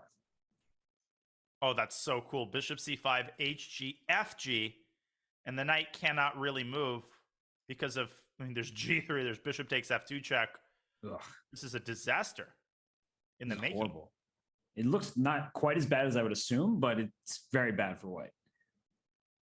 Yeah, maybe white needs to make a zen move, like rook e1 to e2, but if you need to make those kinds of moves, that's a surefire sign that your best days are behind you. Yeah, that's not what you want at all. By the way, I'm looking at the other game just briefly, and it looks really scary, but I'm guessing that means it's all zeros because dingling around with the black pieces, he doesn't just get into scary positions and lose. Usually he just, of course. Of course. This looks so scary for black. All right, let's switch to that game. Of course, it's 0.00. My lecture is aging pretty well right now. Yeah, no, we just ridiculous. And to be honest with you, I could make a case for, no, I couldn't make a case for black being better because white always has this sort of perpetual if he wants it. The point is, if you play rook takes b7, then what exactly does black do? Okay, rook takes b7 was just played. Yep, it's on the board. Because the check on d1 looks really intimidating, right? But once the king hides away on h2, there are no follow-up checks. What a calm move by Ding. Queen c4 to e4. No problemo. And calm is such an important thing to be in chess. And I'm looking at this position. I'm freaking out. I'm not even playing, right? I have no responsibility for the result of this game. But I'm looking at the black king, which is surrounded by white pieces. Right. And he just, whatever. I'm going to trade queens and make a draw. Yeah, he's like a pilot during turbulence. Everybody, it's not a big deal while you're like shaking and you're like shaking and uttering prayers, and your pilot is like making sure his orange juice doesn't spill. So this is like dingling around. He's putting queen on e4, trade queens, and Wesley can't really avoid the queen trade because if you go queen b5, one of the kings gets checkmated, and hint hint, it's not the black king. No, it certainly isn't. Forcing mate with queen f2 at the end, so that's a problem. I think that Wesley, all right, he can trade queens, but he's obviously not going to win that position. So maybe he should just force the draw with knight g6, knight e7. That seems like the prudent thing to do. Yeah, and Ding has plenty of time here, right around 3 minutes. Was he flirting briefly there with king h7? No. The knight f8 check would have been quite unpleasant. Then king g8 back? Queen e6 check? Isn't there a queen on e4? Oh, wow, you're clever. You're going to have the g7 pawn like that? Also, you can play rook takes g7. Oh, there's some beautiful complications there, but we'll leave those for behind the scenes. I'm interested now. Okay. So I was calculating king h7. First of all, queen takes f6 is an insta draw. But knight f8 check is a double check. King g8. Rook takes g7 check. Following so far, king takes g7, knight e6 check. Yeah. Now, if you play king f7, you walk into a check. Black has king g8. If you take the queen, then you allow an intermezzo check on d1, and black wins. But white can actually take the knight here. And amazingly, black has no easy way to force perpetual, and white's got a ravaging attack here. Apparently, of course, this is still equal after rook d7, because which position isn't equal? What do you need to do? It's like everything goes down to zeros. No, it's actually incredible, right? Like we as humans are like, no, that's too scary. Eliminate it. Right. Make Kasparov noises. Yeah, and then nothing pans out the way you think it's going to. So it looks like in the game, Wesley's probably just going to make a draw, is my guess, but he's at least going to study all of his options before agreeing to the half point. No, for sure, because knight e7 check just ends the game immediately. And it looks like their match will be decided in the next game. Ding with the white pieces has been a force to be reckoned with. So a very good result for him in this first game. For sure. So let's go back to the other game between Andreikin with the white pieces, Fedoseev with black. That position, I mean, not too much has changed, Danya, but it's looking even better for Fedoseev. He centralized his queen. Now the B2 pawn is threatened. Black has this extra pawn on the queen side, right? You can start pushing those pawns up the board. And you called it, by the way. Oh, is that exact line? Yep. Sorry, proceed. I just wanted to draw attention to that. I honestly didn't look how we got here. I just saw the current position. It's good to note how it happened. But wow, bishop e7, what a move. Ooh, I don't think Volodya should have allowed that.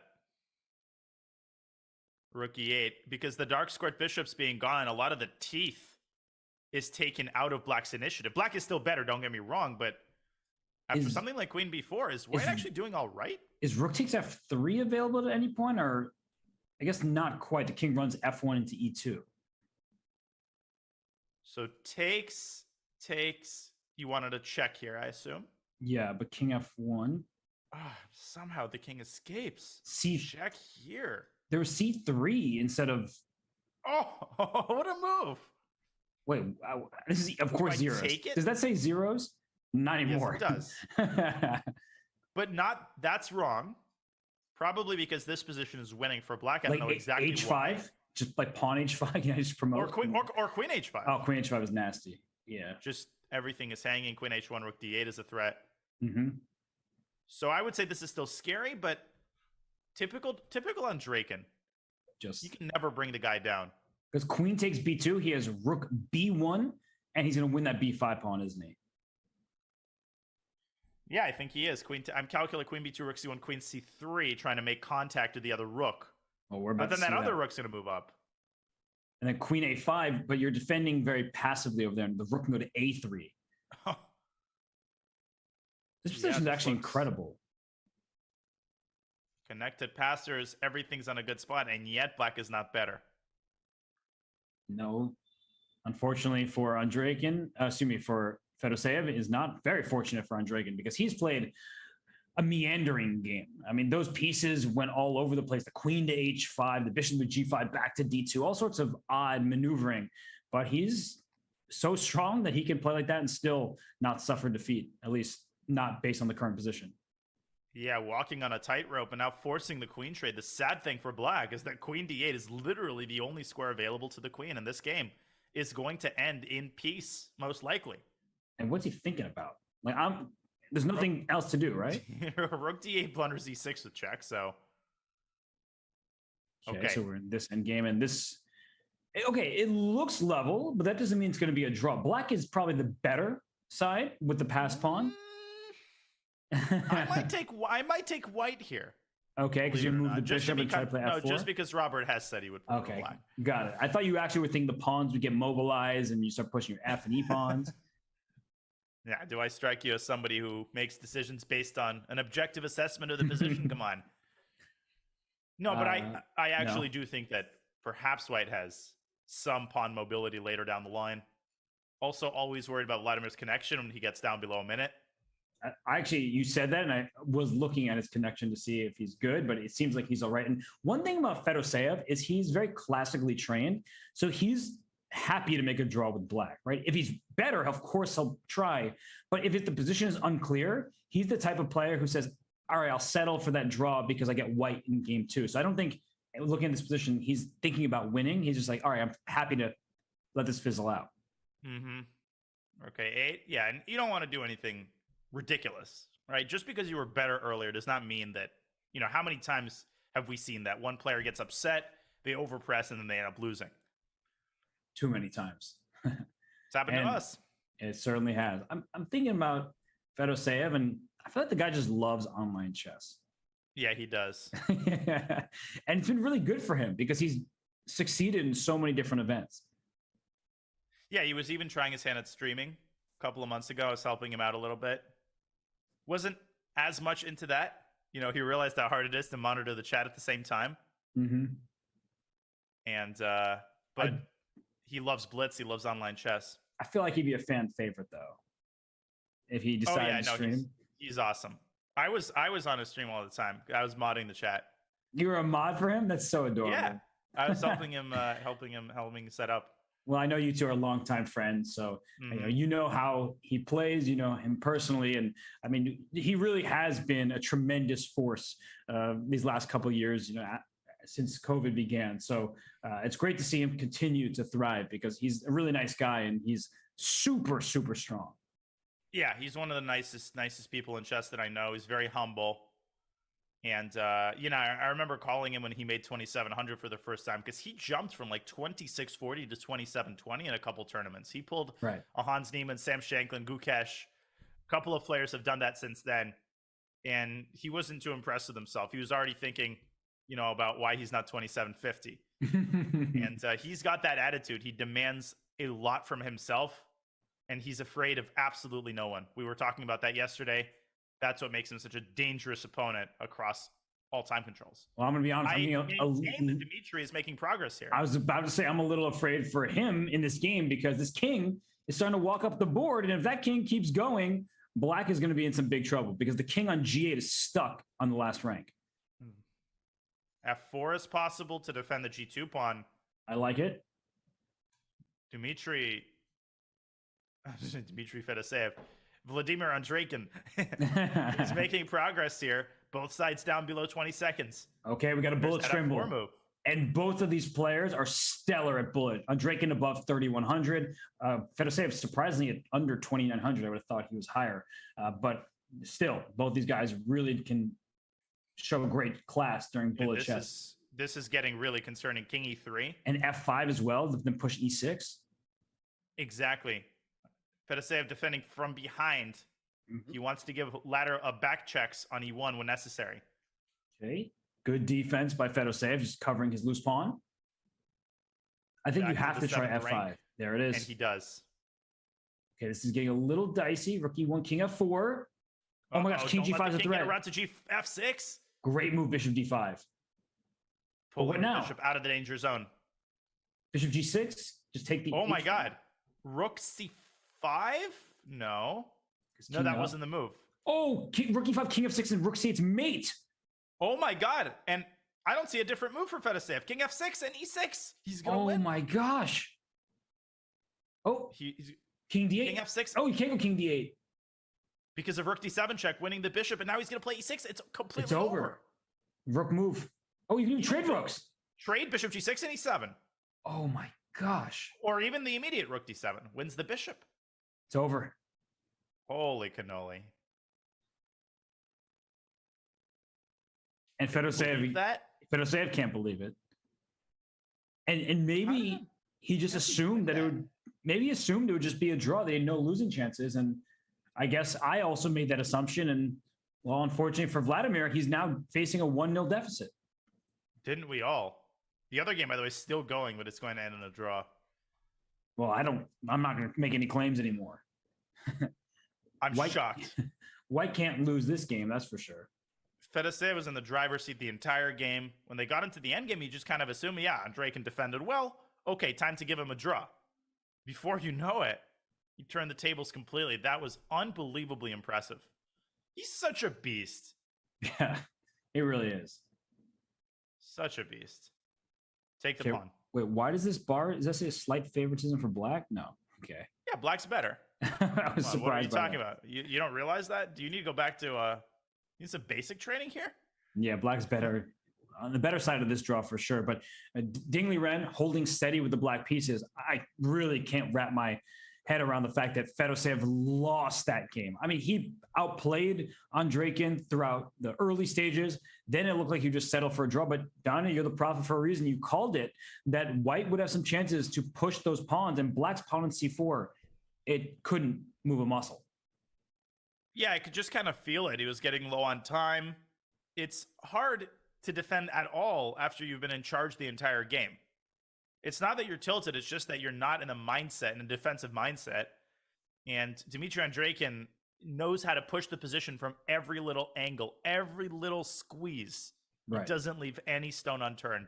And we saw that once again there. If we pull up that game just really quickly, Danya, this is a good example of, if you're going to make a draw, you want to make it immediately, because the longer the game goes on, the more chances you give your opponents. I'm wondering if there was a moment, I don't actually know of one, where Fedoseev could have just forced pieces off the board, forced a draw in some way.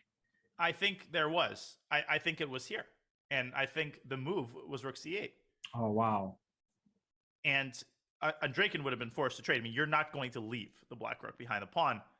But, oh, and there's a beautiful detail. Rook e5, you can actually play king f7. It looks like a blunder. Oh. But the pawn is unstoppable there in that line. The game has begun, so we're interrupted. But I think you got the point. Rook c8 would have forced the rooks off the board. That bishop endgame, I think, would have been a lot easier for Fedoseev to hold. Okay, well, that answered the question right from the get-go. There was a way to trade off pieces, but we are in game two. You see the players are going to flip. So Andreykin has black in this game. Wesley so is black. So the players are upside down, but the games are just getting underway here. Cholula, look at that. H4, H5 by Ding over on the left side of your screen. Oh, he's pushing. This has actually become so topical in recent years. These pawn pushes against a fianchetto, just gaining space, forcing that bishop out of its home. But that could be a pawn that's gone too far. Yeah, it's an incredibly committal decision. Not only to put it on H5, but to drag it all the way to H6. You're also closing down the king side, which means you're not going to be able to access black's king that easily once it castles king side. Mm-hmm. So in this position, after bishop f6, what is the follow-up? He just castled. That's funny because normally when you push your h-pawn, you think you're going to get an attack, but there is no attack. There's no tension between pawns. So Knight now, h2. You know, this is the game between... Okay, so Wesley should have good insight into this position, at least some insight, because Amin Tabatabai played like this against Levon Aronian at the Olympiad. With white. Amin was white, Levon was black, but Wesley was on the next board. Was sitting next to them. Yes. So this position should be at least a bit familiar to Wesley, who also plays c4 himself in some games. So we'll see how this one continues. But Dingley Ren, after throwing his h-pawn on the board, he's the one who's spending a little bit more time. Imagine showing this to Capablanca. Let me read out White's last four moves. H4, H5, H6, castles kingside, knight F3 to H2. And now D3 just going about his business. Just another day at the office.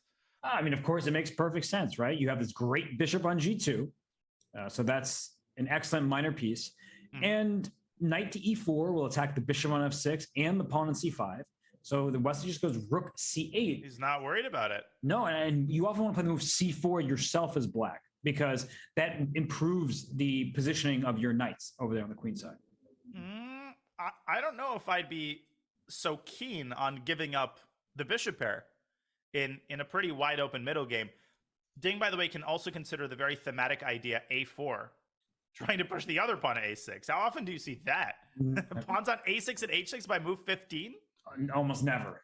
So that would be kind of funny, actually. But the question is, do you want to give away the B4 square? We saw Parham take that B4 square against Ding in the earlier match today. It's a different position now. And Ding says, did it once, let's do it again. That was fun. Crazy. And Wesley could try to halt the progress of the pawn by playing A6. If he plays A5, he correspondingly gives up the B5 square. I don't think we're going to see that. So decisions to be made here for Wesley. I think Ding, once again, has gotten himself a good position with the white pieces. Shocking sentence. Dingley Ren has a good position with the white know. pieces. Crazy. And look at Wesley. He's taken a creative approach to stop that pawn in its tracks. He puts his knight on A5, which covers the B7 pawn. So the bishop on G2 is staring in a long diagonal, but it's covered for now. And look at that B3 square. So by playing A4, you not only give away B4, but potentially B3. So that knight can start causing white some trouble over there on the queen side.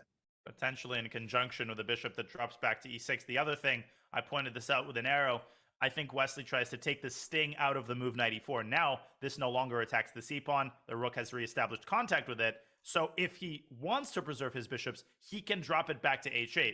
Now, he might still want to take on e4, but my guess is that he's going to want to keep both of his bishops intact for the time being. He would prefer to keep the bishops, but I think the issue is that bishop d2 is about to happen. So this knight on a5 is quickly targeted, and that's why he decided to take on e4. He didn't want to do that. Let's be clear about it. But he had to, and it was the correct decision. Great call. And he follows it up. You called it as well. C5, rook a3 in response. I like the way Ding is playing. Ding plays. Okay. We got to... I'm done. I'm gonna mute myself. You go ahead. Yeah, stop it. Okay, stop it. Stop it. Oh my gosh. Well, what is Black's idea in this position? Because White now has the bishop pair and a potential attack on the king side. The knight on h2, it looks silly, but it's going to g4. Yeah, and he's keeping this move in reserve. I think a lot of players would be itching to play this move ASAP, but we know that the threat is stronger than its execution. The eval bar, of course, it's giving zeros. But I really like White's position here. It just seems more fun to play with White here. No, this looks really pleasant for Ding, especially because there's some confusion in the mix right now. There's a rook on a3, there's a knight on h2, there's a pawn on h6. Like, White's pieces are scattered, but Black doesn't have a plan, and White has the long-term advantage of the bishop pair. So e6 by Wesley. We know how calm of a player he is. He is very objective. He pushes up on e6. Maybe he wants bishop e7. Maybe he wants bishop g5 to trade those dark squared bishops and go after the h6 pawn at some point. And if you play knight g4 and that bishop moves out the way, then there's f5 to follow for Black with a fork. Great point. And Black doesn't really have any targets. So it's important not to overstate the case here. I'm kind of biased when I look at this bishop, but you know, you can't judge a position based on the placement of one piece or one particular factor. This position is a lot more complex than that. So, of course, the fight is still ahead.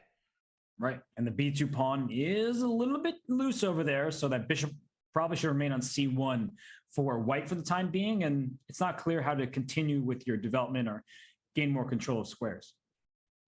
Yeah, knight b3 is potentially also in the cards. The b2 pawn is kind of a weakness. So position remains incredibly complex. We will keep an eye as this game heads toward what should be a really entertaining middle game. For sure. So let's speaking of entertaining middle games. Yeah, I was just saying, let's go to that other game because I see a very fascinating pawn structure between Vladimir Fedoseev and Dmitry Andreikin. And if we remember, Andreikin made it through to this point. He was the beneficiary of a disconnection, though he won a very nice game one. In game two, he got outplayed when he had Black. And right now, out of the opening, Danya, I mean, I really like White's position. I think Fedoseev has excellent chances. Yeah, and he has the threat of bishop takes e5, which explains Andreikin's last move. No, White definitely better here. Queen a4 attacking a7. This is almost reminiscent of the first game, not structurally, but in the sense that Andreikin Fedoseev grabs control of the initiative early on, but this time he's going to have to find a way to keep his foot on the gas pedal. And it's just a shame that it's a must-win situation because he's kind of played the better chess between the two of them thus far. And in this game, he has a very, very nice position. Look at this bishop on d6. It's a pawn. The pawns on c7 and c5 are defended by that bishop, so that's the good news. But with the a7 pawn there as well, they're all spread apart. It's like a split in bowling. You don't want this type of position. And where is Black's... Alexa, I'm commentating. I'm not going for a walk right now, Alexa. I was going to ask you, where is Black's play, if not for the move f5? But I think that Black kind of has to sit and do nothing. Maybe f5 will work out, but it's one of those moves you play to get play, and then you regret it immediately. Well, you kind of have to get play because Fedoseev has just grabbed, speaking of going on walks, the queen going on a little walk and taking on a7, fearless by Fedoseev. If the Black bishop were to be on c6 right now, rook a8 would trap the queen. So in response to queen c6, to bishop c6, the queen would have to evacuate to a5. I'm going to make the call that Andreikin is going to play f5. The most important thing is to choose the appropriate time to do it. I agree with you. It's incredibly committal. But how else is he going to manufacture counterplay? Right. Now I think it works out perfectly for him. And there's something fascinating that if White could play rook b1 takes b7, like let's just think about the rook on that square, the queen gets trapped at the rook a8. That's really cool. Yeah, but the bishop goes to c6 and the queen is going to venture back like you were suggesting. And I like Fedoseev's position. He just stole a pawn. He did. And he's left to tell the tale. And Andreikin seeking his fortunes on the queen side. I was going to mention this move. Is he trying to double on the b file and immobilize this bishop? So let's bring that queen. Ooh, knight. No, knight d2. Wait, but you're giving up this d3 pawn. Is Fedoseev somehow relying on his a pawn to just win the game? But the issue is after rook takes e3, you kind of pointed this out. Rook a8 is a massive threat, so you can't go knight d5 here. Well, you can. The queen's under attack. Oh, because you play c takes d5. Well, you don't have rook a8 anymore. Oh, and I forgot. Yeah, when the of course, yeah, the rook no longer has access to that square. Duh, Danya. But no, I think this is actually going wrong for Fedoseev. Right, just move the queen. Just move. Queen f7, queen e6. Yeah. That d3 pawn is not just a little bit important. That was an essential pawn to keep. Yeah, and after queen f7, how do you defend against rook a8? Sounds absurd, but it's a serious threat. Can you just go back before knight to d2? Because I'm just wondering here, and I think that maybe Fedoseev played a little bit too quickly. Like, what was wrong with queen d2? I don't know. Yeah, rook fb8, and now maybe like queen c2? Is it bishop a4? Okay, I can see why this would look a little odd. But yeah, this seems like white clearly is happy to keep an extra pawn. Yeah, bishop a4, maybe you can stick a knight on d5 and then drop it back to c3 or something. Weird decision by Fedoseev to go for these adventures. And it seems to me that they're going to backfire. Yeah, especially because he got exactly what you could hope for out of the open. He won a pawn. Black's compensation was clear since the b file control was nice, but it didn't seem like it was sufficient for equality. So I think that we saw earlier Parham just throw everything at Ding Liren, and that clearly didn't work. But for Fedoseev, he decided to do that mid-game, and I don't think he should have switched his approach. Agree completely. A knight takes c7 here also doesn't seem to work. The queen will be overloaded. Mm-hmm.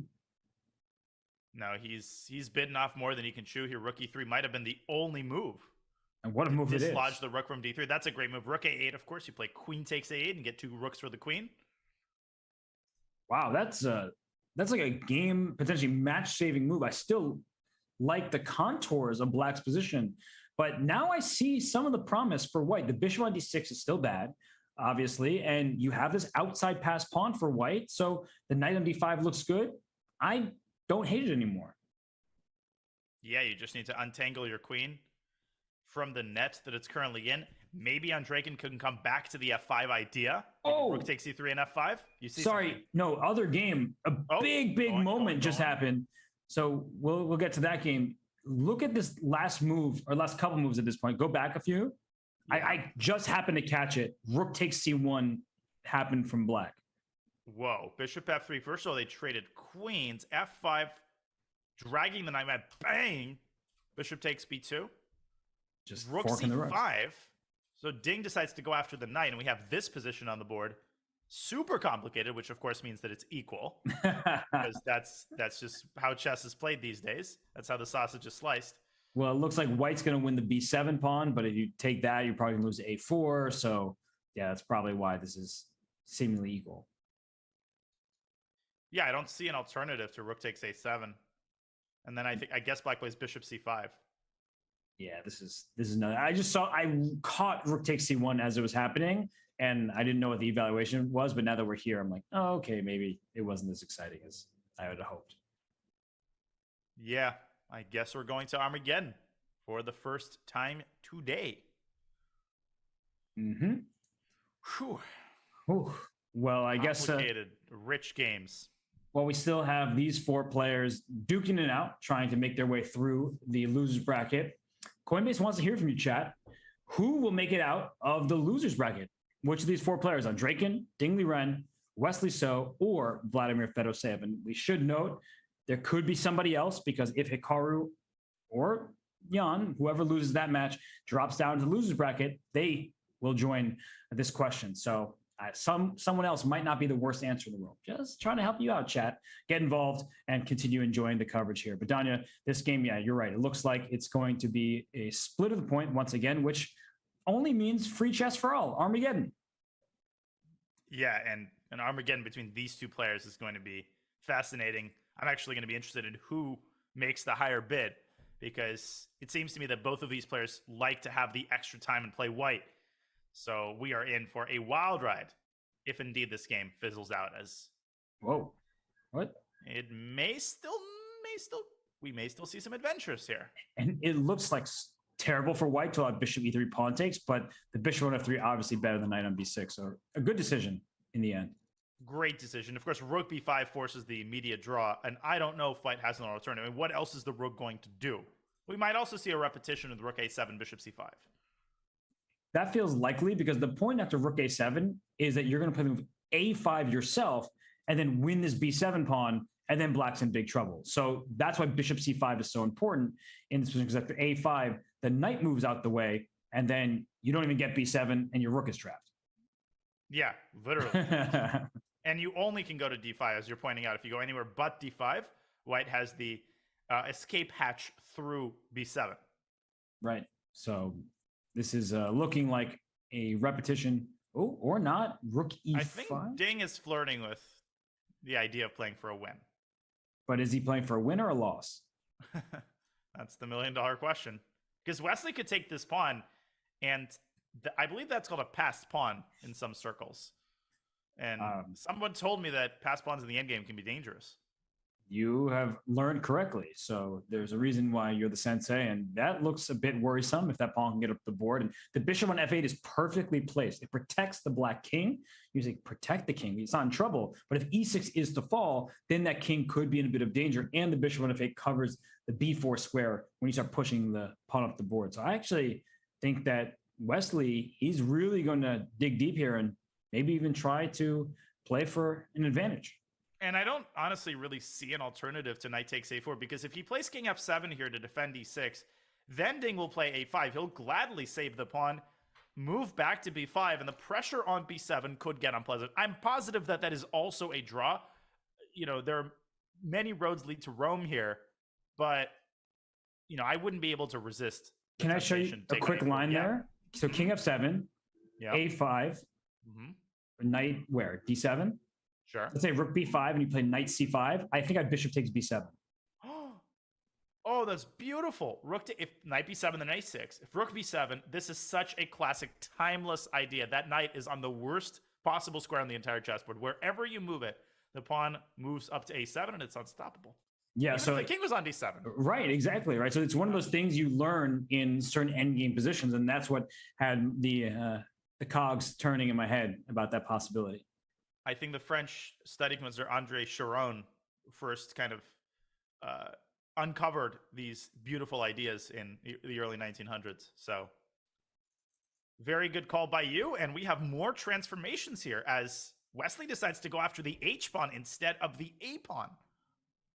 Okay, so what is Ding's idea right now? If he plays A takes B6 with the opposite color bishops, that should just be a draw, but now all of a sudden Wesley has a pawn ahead. And if he plays taking on E3 with the rook, then just knight C4 and A5 will He'll fall. take with a pawn.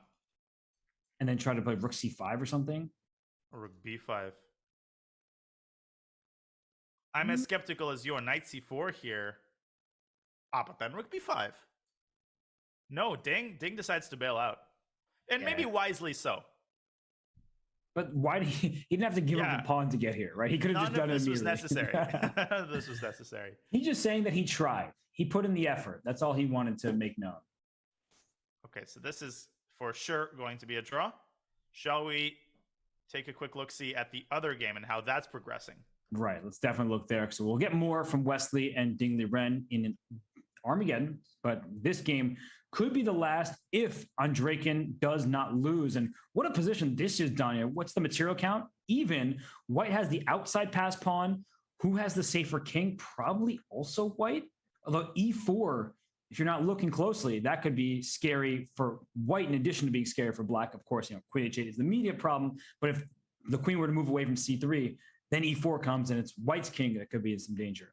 The crazy thing is E4 actually is possible here. It should be considered because Queen H8 is not immediate checkmate.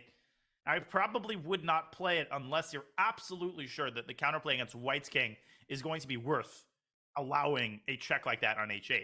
In fact, Queen H8 might almost be a blunder because right, the knight hangs. The knight hangs and H2. That's ridiculous. I don't think we're going to see that. It just seems unnecessarily risky. And also, did that just happen? What did you just say? Did he actually just make that move? He actually did. Is this Dimitri Andreikin or Yeah. is this Mikhail Tal? Like, Yeah. Oh my gosh. So he goes knight f1, but now bishop e5 is possible. isn't there rook takes f1 of the perpetual? Rook rook f1, takes king F1? f1, Queen f4. and then, oh, I can't go to e2. Bishop g4.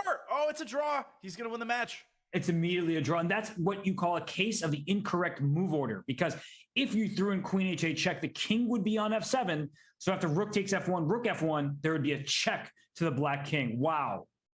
Incredible. And he saw that. He saw it so quickly. And this is why we keep saying top players are incredibly versatile. Dimitri Andreikin, yeah, he's a solid player. But when push comes to shove, he will find the tactical way to save himself. And he did just that. No, you don't become a 3,100 plus bullet player without being incredibly good at these short tactical ideas. And he leans back in his chair. You can sense that he knows this match is in the bag. That means we'll be able to focus on one and only one Armageddon game. By the way, rook takes f1 loses because a bishop takes h2 check, which you don't expect. Like at this point, bishop h2. You usually lead with the queen, but now queen f4. And if king this e1, is happening. No, it's not. It is. Oh my gosh. It's on the board, and Fedoseev, I mean, you understand why he does this. He's testing his opponent. King e1, bishop g3. The problem isn't that you lose the rook. The problem is that you lose the rook with check, because otherwise there would have been a mate on g7. Yes, and that's a gentlemanly draw. But actually, can we just show if queen took on h2 instead of the bishop, why this is so different? Because if queen takes h2 and now queen f4, the king can run to e1 and you don't have bishop g3 check because your queen's in the way. So this is why bishop takes h2, leading with the less valuable piece, shockingly, was the way to go in this attack. Yeah, here you have the services of your bishop. So you have the same position where the bishop's on h2 rather than d6. Therefore, you have the check, and therefore, you get to take the rook with a check. Dimitri Andreikin, another excellent win, another resilient, gritty effort. Yeah, seriously. Job well done by Andreikin. He gave up the a7 pawn, sought counterplay down the b file, was able to win his pawn back, and then he neutralized the pressure that Fedoseev was launching. I just want to go back to that one moment, though, Danya, when e4 was played, if we can. Yep. Because it's move order, we stress its importance. But after this moment, queen h8 check, king f7, now knight to f1. You can't take on f1 because rook takes f1. It's check to the black king. Yes. So that was where Fedoseev lost all of his winning chances, was by not throwing in this check. That's so hard to see, though. Because, like you pointed out, queen h8 kind of abandons the king. So your instinct is to keep your queen close to your chest. But ironically, it produces the opposite effect. Yes, indeed. Well, we are now waiting to hear the bids from Ding Liren and Wesley So. I'm very curious to know, what would you guess these players are going to bid? I think they're going to bid pretty high. You know, I think we might see some 8s and 9s. No, you think that they both just really want the white pieces? I don't know why I think that, but Ding has been so effective with white in this tournament, and his only Achilles heel. And once again, there's only one, so only is an unnecessary word. His Achilles heel has been, you know, his time usage. And in an Armageddon game with no increment, I'd be a little bit worried for his clock. Yeah, and I'm trying to think about this because Wesley is a very good bullet player. Ding proved to be a good bullet player in the Speed Chess Championship against Hikaru. And Wesley apparently is thinking about his bid. So great work by our team behind the scenes, talking with the players, make sure they know exactly the format. Even though if they've had an Armageddon before, sometimes you forget. You know, it's good to remind them. But the team is just about getting us the bids. But while we have a minute, let's show you the hired player resume of none other than Ding Liren. And he didn't play in the Rapid Chess Championship during the season. And it's not because he didn't want to. Unfortunately for Ding Liren and other Chinese players, it is quite late there when the RCC began. But he is going to play in the World Championship because Magnus Carlsen decided to abdicate the throne. He is number 2 overall in the world rankings. And his special talent is a joke because while he was about to be interviewed, he would always ask, out of just genuine curiosity, how many people are watching? He loves the fact that more and more people are getting into chess. He's a great interviewee. And right now, he has to be great with the black pieces because Danya, Ding bid 7 minutes, Wesley bid 7 minutes and 50 seconds. Corrected. So Ding gets black with a 3-minute deficit on the clock. That's a pretty big deficit. Normally we see 8 minutes, even sometimes 8:30. So he's going to have to play fast in the opening. And I think that's going to be critical. It's going to be critical for Ding to equalize. And by move 15, he wants to have, no less than, let's say, 4.5 minutes.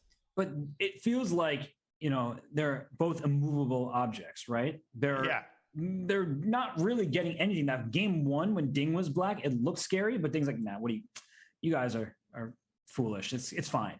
And then in game 2 there, when Wesley was playing with black, Ding was playing for a little bit of something, but it was neutralized. So now we'll see what Ding does in another Italian game, most likely. And here we go. There it is. Knight f6 this time. And nope, same thing. Puts the bishop on c5. Wesley refrains from the fried liver, especially after Ding's masterpiece against Parham.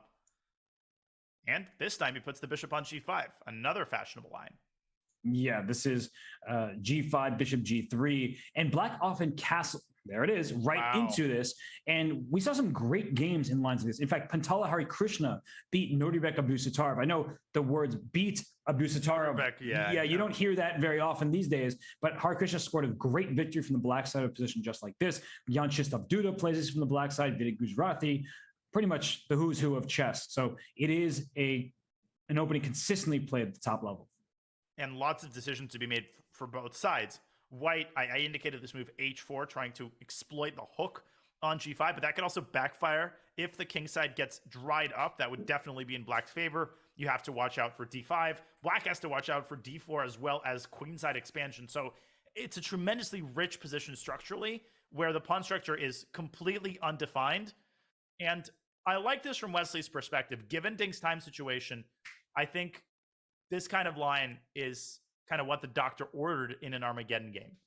And Ding Liren, he has just a ton of experience in this position. He played, I believe, either not in this exact position right now, but against Jan Krzysztof Duda in the candidates, he neutralized Duda's first move edge. And here, the thing about this position is, how does white actually make progress? The f5 square, sometimes a little bit loose because your pawn's in e5 and g5, and the bishop on b6 is about to be captured, it would seem. But h4, as you're pointing out, it actually doesn't accomplish much because black closes down the king side with g4, then puts a knight on h5, and then plays f5. That is why the king is on g7 right now.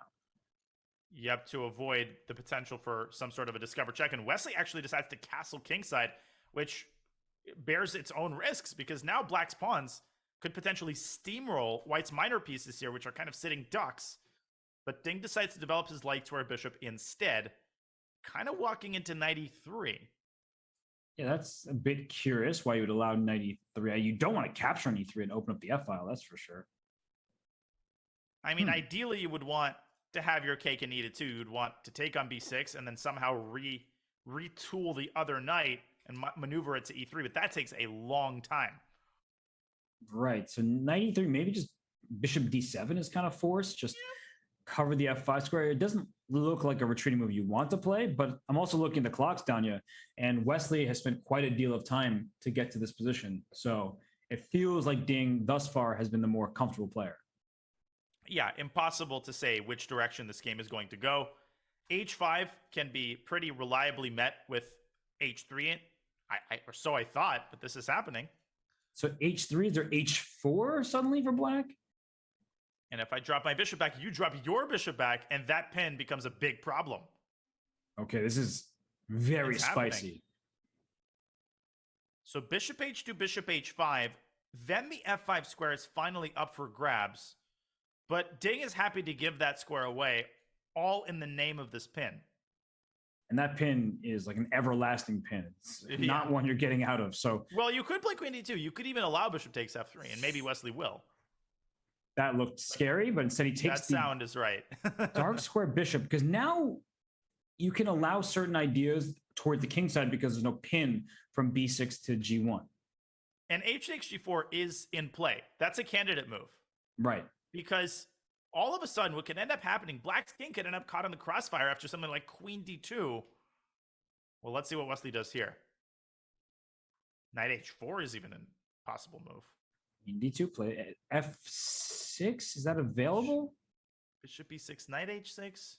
I think black's actually quite fine here. Yeah, it seems like you're going to stabilize in the king side. I think Wesley, maybe he could have taken this pawn on g5 instead of playing f takes g3. Whoa. Wait, why would you? What are we missing? Well, there's either queen takes g5 or even knight takes g5 because rook h1 is not possible. The king escapes through e2. I don't understand this at all. What? Just knight takes g5, no? Oh, no. Rook h5 and queen h5. And after knight f7, is there queen h8? No, the king escapes, as you were just saying. But that's very close. Also, the knight on f7 defends the h8 square. No, but I'm giving up my queen to checkmate you was my idea. But it doesn't actually need to checkmate. I see. This is what Ding's going for. This also looks bad. Okay, I love moves like that because I was so tunneled on taking on f7. Oh, bishop d1! Bishop d1 1-0. And Ding noticed it. I'm pretty sure Ding noticed it. I'm sorry to interrupt you. No, you didn't interrupt anything. Ding looked and he kind of like grabbed his head exactly like this. He saw bishop d1 as soon as he brought his knight back to e7. But that wasn't, that was just complete collide. There was no need to give up that pawn at all. Just no f6. And you see Wesley clapping. Oh my gosh. Wesley has been so celebratory throughout the Rapid Chess Championship. We saw in the final week of the season, you were covering that, right? When he beat Jan Nepomucci in the final of that week, and he just was jubilant. And he also beat Hikaru Nakamura. He beat Hikaru in the penultimate round. Yeah, Wesley, it means a lot to him, and he loves chess, and he's playing really well. He is, but the way Ding unraveled there, that's crazy. On move 18, if you had told me the game would end 4 moves later, I would not have believed you. So a frustrating end to the tournament for Ding, but he can hang his hat on so many of the masterpieces that he played, especially with the white pieces. So a good performance at the end of the day. Wesley is the more stable player in the Armageddon. So Wesley makes it through. He will meet Dmitry Andreikin in the next round of the loser's bracket, but we're going to the winner's side of things right now because when we come back from this break, we will have none other than Hikaru Nakamura and Jan Nepomucci clashing for a spot in the grand final. Do not want to miss that in just a few here at the Rapid Chess Championship Finals presented by Coinbase.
A unique, online event with enticing high stakes, the inaugural season of the Rapid Chess Championship delivered its fair share of big names and big moments. And Hikaru Nakamura is going to win. How did he do that? With more than 50 grandmasters claiming cash prizes over 6 months of weekly competition, it was also home to a healthy helping of big surprises. E6, blundering F7. This has been such a roller coaster. Awarding over $500,000 in cash money. But year one of the RCC is not done yet. The Rapid Chess Championship is presented by Coinbase, and the finals are finally here. The brightest stars from the regular season, including Hikaru Nakamura, Fabiano Caruana, Alexander Grishuk, and more, are back to take a run at a fresh $150,000 and the very first Rapid Chess Championship title. Also in the mix, the familiar faces of top players known for dominating elite online chess events. How will they handle the pressure of chasing a championship? And crashing this party as wildcard invites, some of the most famous names in competitive chess drop in to stake their claim to the $30,000 first prize. My friends, it's the inaugural Rapid Chess Championship final.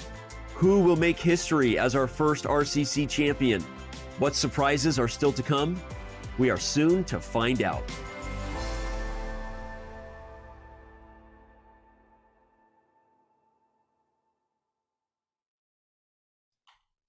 Hey there, software engineers. Tired of getting random calls and texts with bad job matches? Hired connects you to over 10,000 employers worldwide through one easy dashboard. No cover letters or applications, just upfront salary data and dedicated candidate experience managers to support your incoming offers. Take control of your career with Hired. And here we have a question for you from Hired on Hired. What percentage of interview requests in San Diego were for remote roles? So the answer will come tomorrow. Take your stab at this question. Would it be A, B, C, or D? You got 4 options. You choose. Not up to me, up to you. But right now, it's up to these 2 players, Danya, Hikaru Nakamura and Jan Nepomniachtchi, to determine who will be slotted into the grand final and who will drop down to the loser's bracket to await the winner of Wesley So versus Dmitry Andreikin. Man, could not possibly think of a better semifinal matchup. What's more fun than watching Hikaru and Jan? Watching Hikaru and Jan when both of them are in incredible form. They have been absolutely unstoppable from the candidates onward. We're in for a barn burner. We certainly are. So here we go. It is Hikaru versus Jan time. Yes. I'm excited. And knight F3 on move 1. Are we getting a B3 system? That is definitely the likeliest. Hikaru briefly deviated from that in the last couple of games to play 1d4, but back to his roots now. Okay, but Jan just taking control. If you're not going to put your pawns in the center, he says, I'll gladly throw mine up. And we've mentioned this a bunch, right? There's that Hikaru effect where it sometimes seems like he gets in other people's heads. Remember, his camera's a minute behind, so his reactions are not about the position at play, but something that must have happened 60 seconds ago. But Danya, I don't think Jan Nepomniachtchi is going to be phased by Hikaru Nakamura. He played Magnus Carlsen for World Chess Championship. Yeah, there's maybe 2 or 3 players who are essentially immune from the Hikaru effect, and Wesley is one of them. Eric pointed this out a couple days ago. And Jan is another one. Jan is immune from any effect because he's Jan Nepomniachtchi, and he is supremely confident, he's fast, and he's got kind of the right skill set to give Hikaru trouble. But Hikaru is one of the only players to give Jan trouble at the candidates tournament. So very, very unpredictable. And we have already quite an interesting position. This is sort of a Kali system, but it's a little bit spicier because there's a possibility of taking on c5. Right. And in these types of positions, when you take on c5, you need to be careful as black, because sometimes white is able to cling on to that pawn and say, I am going to have extra material. But of course, after dc5, there are options to win that pawn directly, whether it's a queen a5 check, or just as you're pointing out, push that pawn in the center and win the pawn back with your bishop. And it's captured. Hikaru with the principled move. And I would say there are 3 candidate moves. There is, of course, e5, which I think a lot of people are tempted with. But people forget that white can here play bishop b5. And very often black bites off more than he can chew. Nothing is developed. And Jan, rightly so, going for a more conservative approach. And we have some sort of a reverse Queen's Gambit accepted almost. We do. And Jan Nepo in recent years, since he won the candidates for the first time in 2020/21, it feels like he just has this calmer approach to chess. It's not just because he's sipping on tea every time he plays, but his actual style has changed. At his heart, in his heart of hearts, he is this aggressive tactical player, but instead of forcing the issue, he has been able to say, I am going to play when it comes to me, rather than saying, I'm just going to go in there and try to checkmate you. So I really like the way he's been playing in recent years, and look at how quickly he's responding to Hikaru's opening. He's become more versatile. We saw a great example of the new Jan, the Jan 2.0, in his Armageddon game against Vladimir Fedoseev. A Catalan, a gritty positional effort, not forcing anything. And Jan showing us that it is possible to change yourself even when you're over 2,700. For sure. And I just want to give a quick shout out to TFS 2832 for a very nice compliment. I appreciate that. And greetings to you in Germany. So thank you. Here's your shout out from me to the chat. Shocking, I know, Danya. Yeah, what did he say to get you to do that? What kind of spells were cast? Did he just compliment you, or was it me as well? It was just me. I knew it. You wouldn't have shouted him out if it was the both of us. I compliment you, okay? So I don't think you need from anybody else who's watching the show. All right, let's get back to the game. No, I'm going to leave that. But I compliment you. I don't mean like I give you comments, but I am your complimentary piece here in the broadcast. So. That's what I thought you meant. You would never admit to actually praising me on air. Knight A7. I'll have our moments, and this knight just come. See, this is exactly what I mean by the Jan Nepo of like the new version of him. He makes these moves. Like, I got to get this bishop out here, and I don't mind. Which some people, they succumb to psychological pressure. No, I can't move a piece where it just came from. He said, this is objectively the best decision. I'm impressed by him right now. Yeah, knight back to c6, and he is preparing the move e5. Of course, Hikaru is not going to repeat. And knight c3 is very unusual in these types of positions. I think the mitigating factor is that Hikaru is aiming for b5. Normally, it's white always plays c2, c4 to challenge the center. But Hikaru, he doesn't hurry with this. Knight a4, wow. What do you make of this? I think that bishop's going to move back to a7. So the black's minor pieces are going to use that square, rotate through it, and bishop d6. Rotate diag. Exactly. I didn't want to allow the ice skater. I didn't want to allow the knight into b6, which is why I chose a7. But Danya, black's foundation is very strong here. But what's the actual plan? Yeah, because white's plan is essentially clear, right? Queen e2, and you're preparing c2, c4. Now, the sort of equivalent idea for black ideally would be e6, e5, but in order to prepare that, you would have to play something like bishop b, and we already know what's wrong with that. That allows the knight to jump into b6. So very interesting choice by Hikaru to place his knight on a4. It's got a lot of potential energy, and it's holding black's pieces back. But Jan, he tries to exploit one of the drawbacks of knight c3 to a4, which is that the e4 square is no longer under white's control. For sure. And I guess he'll just continue developing naturally, bishop d7 and things like that. And if the knight wants to, it can hop back to d6 at some moment. So you can't lose sight of that if you're Hikaru. I know you want to play c4, but at some moment, a knight d6 retreat could be annoying. Yeah, it could. I actually like black's position here. I think Jan has done a great job of, neutralizing Hikaru's opening, and c4, despite the fact that d takes c4 is a discovery. There's a Hikaru move if I've ever seen one. I think he's intending queen c2 in response. All right, it makes a lot of sense. And I would play probably knight d6 here just to kind of force Hikaru's hand, hitting the c4 pawn a second time, also attacking this bishop. But it's getting unclear. So I really like this move c4 from Hikaru. We know that's what he wanted to play, but I thought he would have to spend an extra tempo to make it work. Yeah, the position beginning to heat up here. Knight d6 is a very Jan type of move. Look, he's just sipping on his tea. Yeah, he's so zen. Did this guy attend like a 10-day retreat or something? He's just so calm. It's crazy. It really does seem like he has worked with like a sports psychologist, because in Madrid, where we were commentating live, he would, every single interview, he would say, I'm just thinking about the next game, the next move, right? He didn't talk about the bigger. Yeah, he didn't talk about the bigger picture at all. So for Jan, I really believe that he's had a huge shift in his mentality around chess, and it's paying tremendous dividends. Yeah, because if you remember the Jan from a couple of years ago, he was very emotive at the board. Losses often broke him. This is a completely different person we're talking about here. But back to the game, big question for Hikaru. What is he going to take on c4 with? He takes with a pawn. And this is a very interesting construction, Robert. If you take on b5, that pawn replaces the bishop, and that might be even more unpleasant than keeping the bishop on b5. He might just lose a piece, actually. Yeah, b6, yeah, trapping the bishop on a7. So knight takes b5, not going to happen just yet, but now it's more of a threat with the rook staring down at the queen on c2. Oh, for sure it's a threat. Takes, and then there's all sorts of shenanigans. Knight e5, knight c4.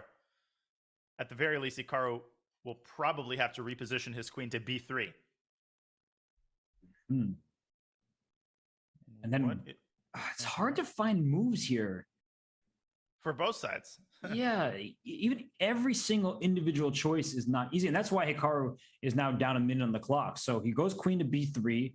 Like, what if Jan passes the baton back to him and plays like bishop e8? Just like, I mean, White does have improving moves like rook ac1, h3. So I'm not like too concerned for Hikaru's supply of moves. Bishop e8 is a great move, though, reopening the d file. And he might play f6 at some moment and use that bishop over on h5. Or on, maybe on f7 and then e5 and go after the c4 pawn. So there's a clear target that White needs to be worried about. I agree. And so I think that's the reason why Hikaru trying to exploit his biggest asset, arguably, which is his central control, preparing to double on the d file. And look at Jan. He still seems very calm. It's hard to tell with respect to Hikaru because there is that delay from his stream to this broadcast. But for Jan, he's been in the same pose the whole way through, and he does play knight to e4. And is he aiming for like a knight c5 at some point? I'm not sure. I think he's aiming for a trade of both pairs of rooks.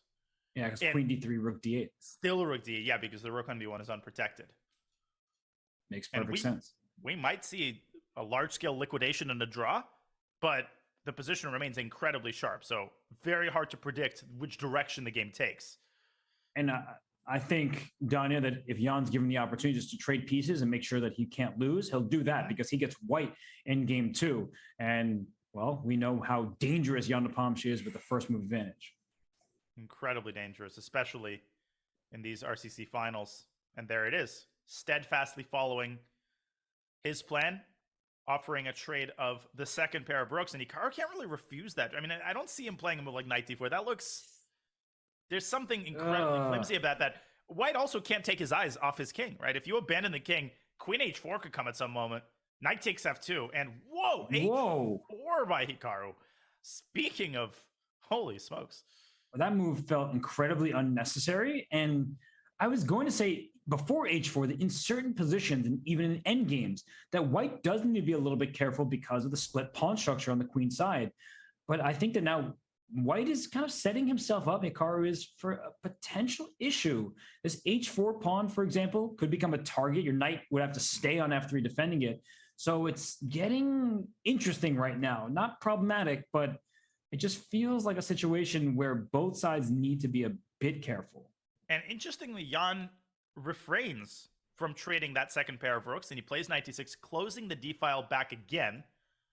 And is he really trying to take on b5? Once again, there's that issue of the pawn replacing the bishop and forcing the other knight backward to b8. Although if you can trade rooks as well, the knight might go to d8. I'm not sure that actually improves all that much, but it at least doesn't get your piece trapped. Queen d1 by Hikaru, intensifying the pressure along the d-file. I'm not sure I love the move knight d6, but you called it. There's that f6 idea. And now you really regret h4. Right. Because after bishop h5, if only the pawn was on h3, you'd be able to play g4 on demand. Uh-oh, you see the eval bar? I'm not sure why, but it's going down in Jan's favor here. Is it because of bishop g6 or bishop h5? It's Both hard to say. Good. E5, threatening e4 is tempting. Although you'd have to reckon with the weakening of the d5 square. But what you're saying is that even knight d5 might not be that dangerous. Yep. I didn't calculate it through. I'm just throwing out candidate moves, but yeah, it does look a little bit dicey. So maybe we should come up with a different move first. And you know what's interesting about this moment, Danya, is we're just talking about how Jan is happy to make a draw because, well, that's what he came into this game hoping to do. But right now, with more time on the clock, with White's split pawn structure on the queen side, with some holes in the position, do you think Jan is in kind of risk everything to win mode, but do you think he's feeling this position like, hey, I should really play for a victory? For sure. I think his last couple of moves, including that knight d6 move on move 24, is a pretty surefire indicator that he wants to keep some life in this position. But Hikaru essentially forcing a trade of rooks. This move, knight e4, obviously the knight is untouchable because black loses the rook. Knight b7 seems to be the most natural move to me. You could also defend the knight with bishop e8.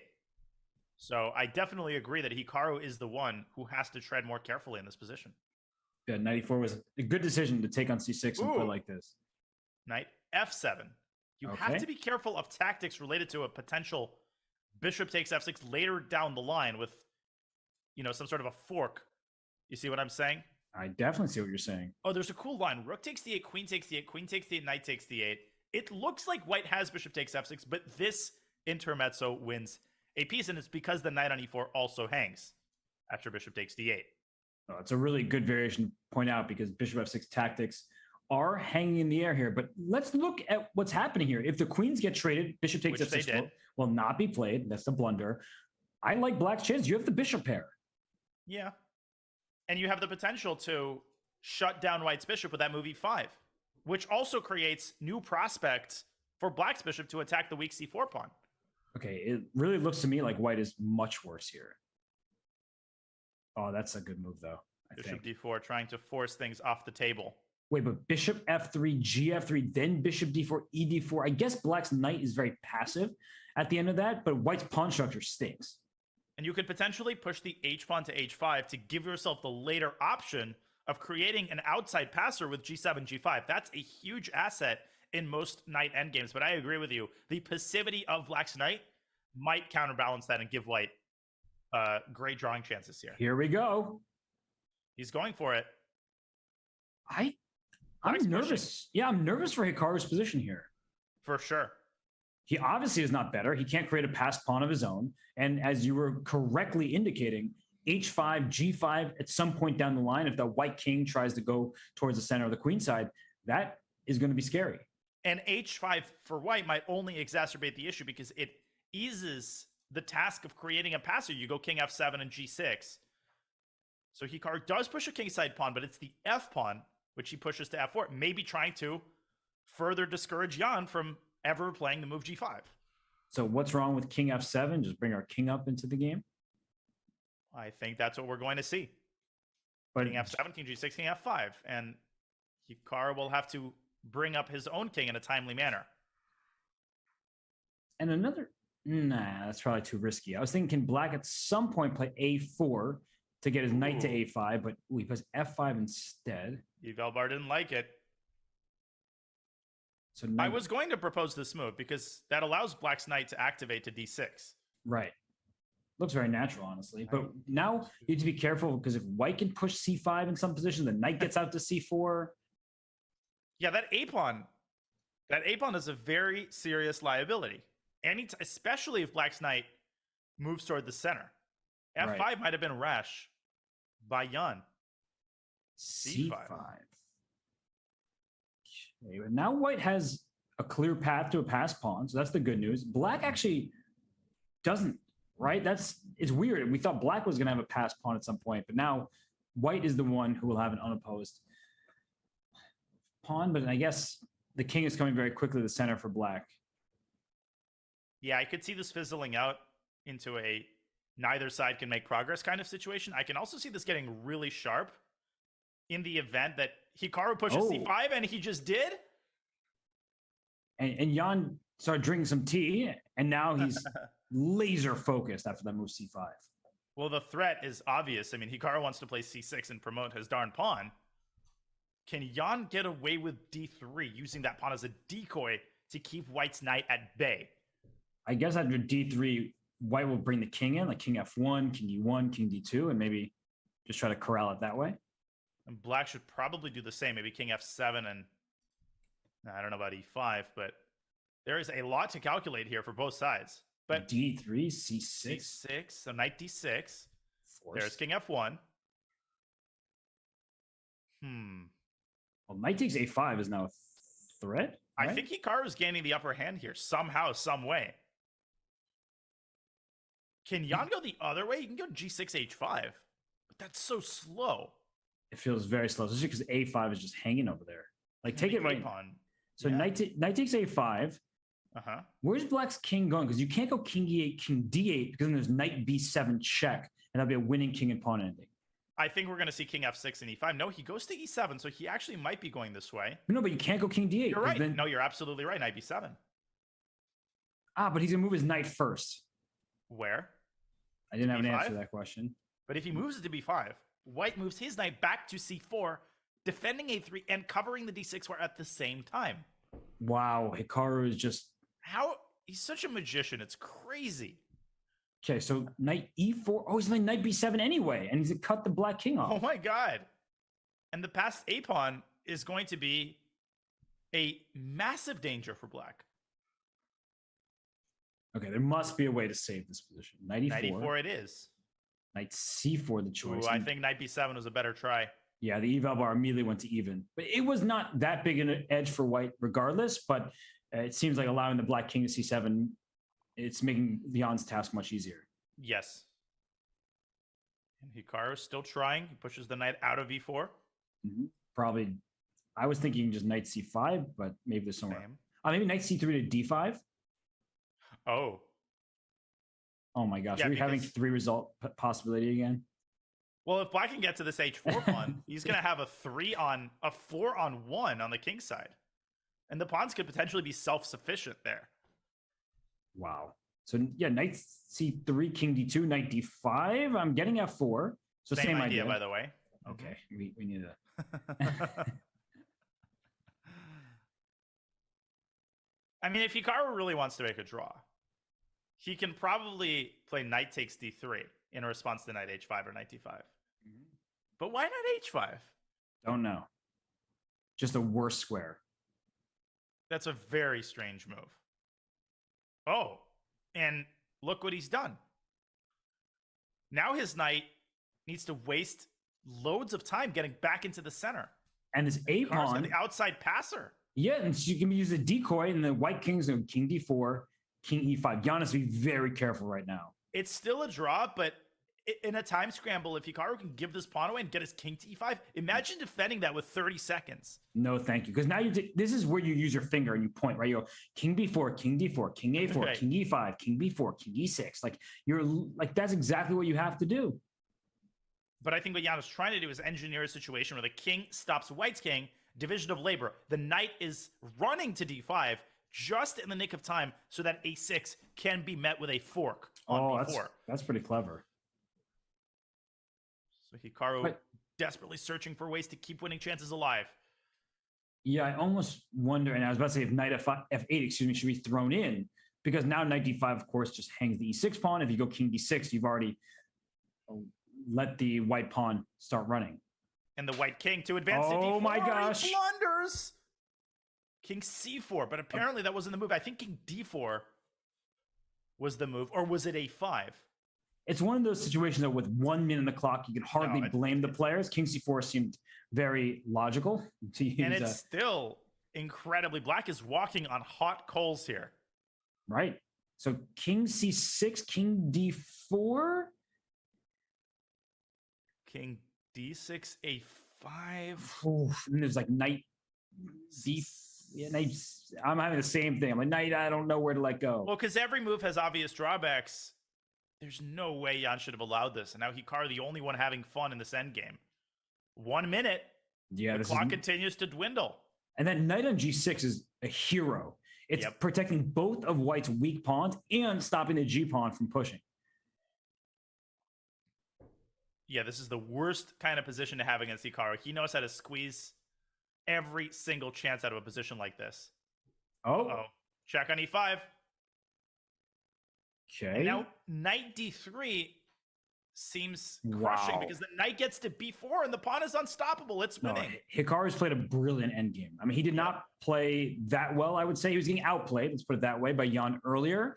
But ever since they reached that knight endgame, it's been all Hikaru. It appears that h6, h5 was the only drawing move in that position. Totally impossible to play. Wow. It's over. Oh, this is some impressive technique from Hikaru. Straight into the endgame textbook.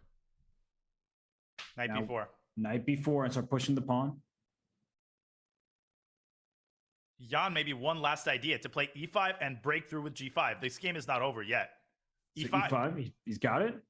So a6. a6, black will maybe even take on f4. And a7. I guess your knight can always hide on a8 when my knight tries to. The tempting option is fe and king c5, but then Jan will play g5, and his pawn is real quick. I guess the knight can come back to d3 with check. That's right, and then to f2 or f4. Mm-hmm. It's quick, but it's way too slow. Yeah. It's over. Yeah, this is done. Curtains. G5, knight d3 check, and Just knights are so bad at defending rim pawns. Yeah, no, and it's on the worst possible square. It's on c7, which means it's a total sitting duck after king c6. Wait, knight d5 check? Doesn't that just win on the spot? Yes. And Hikaru will not miss that. Jan can resign. a6. Just a6. It's almost like Jan having precisely 0 problems in the opening was bad for him because he didn't have to work too hard in the early stage of the game. And then later, when he was doing completely fine, he made his f5 move, which was the start of his problems. I would compare this almost to the Andrei and Fedoseev game, where, you know, Jan just didn't really, as you're saying, he didn't really conceptualize the fact that he might actually be in trouble and underestimating the weakness of that a pawn. I think that's what it all really boils down to. I mean, I still think it was just such a phenomenal end game by Hikaru Nakamura. We know how good he is in all time controls, but there was something just exquisite about his technique there where it didn't really feel like Jan did anything majorly wrong. Even f5, it wasn't like one single move. It was just a series of moves that was not really together. And how many people play c5 in this position? Like, this is vintage Hikaru. Not recapturing automatically, giving Black's knight purchase on the queen side, which probably would have led to a draw, but instead finding a way with his meager resources to create loads of winning chances. Just crazy. And then he put his knight on g6, and that knight was incredible there. It honestly defies belief, but the second game is underway, and Jan has his work cut out for him. And here's another Catalan. And Hikaru's going to go for his DC and b5 lines. So Jan better have something up his sleeve. Oh, there it is. He's going to force Hikaru into a different line. Oh, b6. B6. I don't really know that move, but Jan clearly does. And so does Hikaru. I've seen this before. This is an exchange sack for 2 pawns. But I feel like I've seen it with like the black pawn on b4 almost. I guess it's a different line. Right. Yeah, this is some crazy prep. So black is what? 2 pawns for the exchange. Completely irrational position. The white bishop probably coming out to f4. That's all I can say for sure. The bishop is probably going to come out to... Even that I don't know. Maybe it'll come out to e3. But now Hikaru is the first to think, and that's probably a good sign for Jan. And if bishop f4, I was about to say, is so scary, g5 might be an option. But I like white's position. No, this is... Jan could not ask for a better position out of the opening in a must-win game. He has guaranteed himself winning chances in this game if he plays properly. Material imbalance, exposed king potentially for black, everything you could ask for, and a slight but growing lead on the clock for Jan, who has more time than he started with. Exactly. And he's, again, I'm just conjecturing here, but he's probably going to bring the rook to d1. From a visual standpoint, Robert, this looks incredibly unpleasant for black. I mean, what do I know, right? The position is irrational, so the engine leads the way here, but you can't move your knight. You can't move your bishop because you drop a7. How do you untangle here? And I guess that's the answer. Knight f6 to d5, creating a potential pawn phalanx on the queen side in the center. And Jan is just... he's crazy. Well, what I would be worried about if I were Hikaru is not even is this can this prep, is this world championship prep. And Hikaru, while he is playing well right now, Jan seems to really know. Look at this. I mean, come on. H4. H takes it. Bishop F4. Bishop takes B8, cutting off the defender of the bishop and winning a piece. Yeah, H4 is definitely a move you play if you're not prepared. You know, wink, wink. Yeah, I think you just improvised that. This smacks of improvisation, honestly, Robert. Goodness. Why would you think this is prep? Come on. No. Get your story together.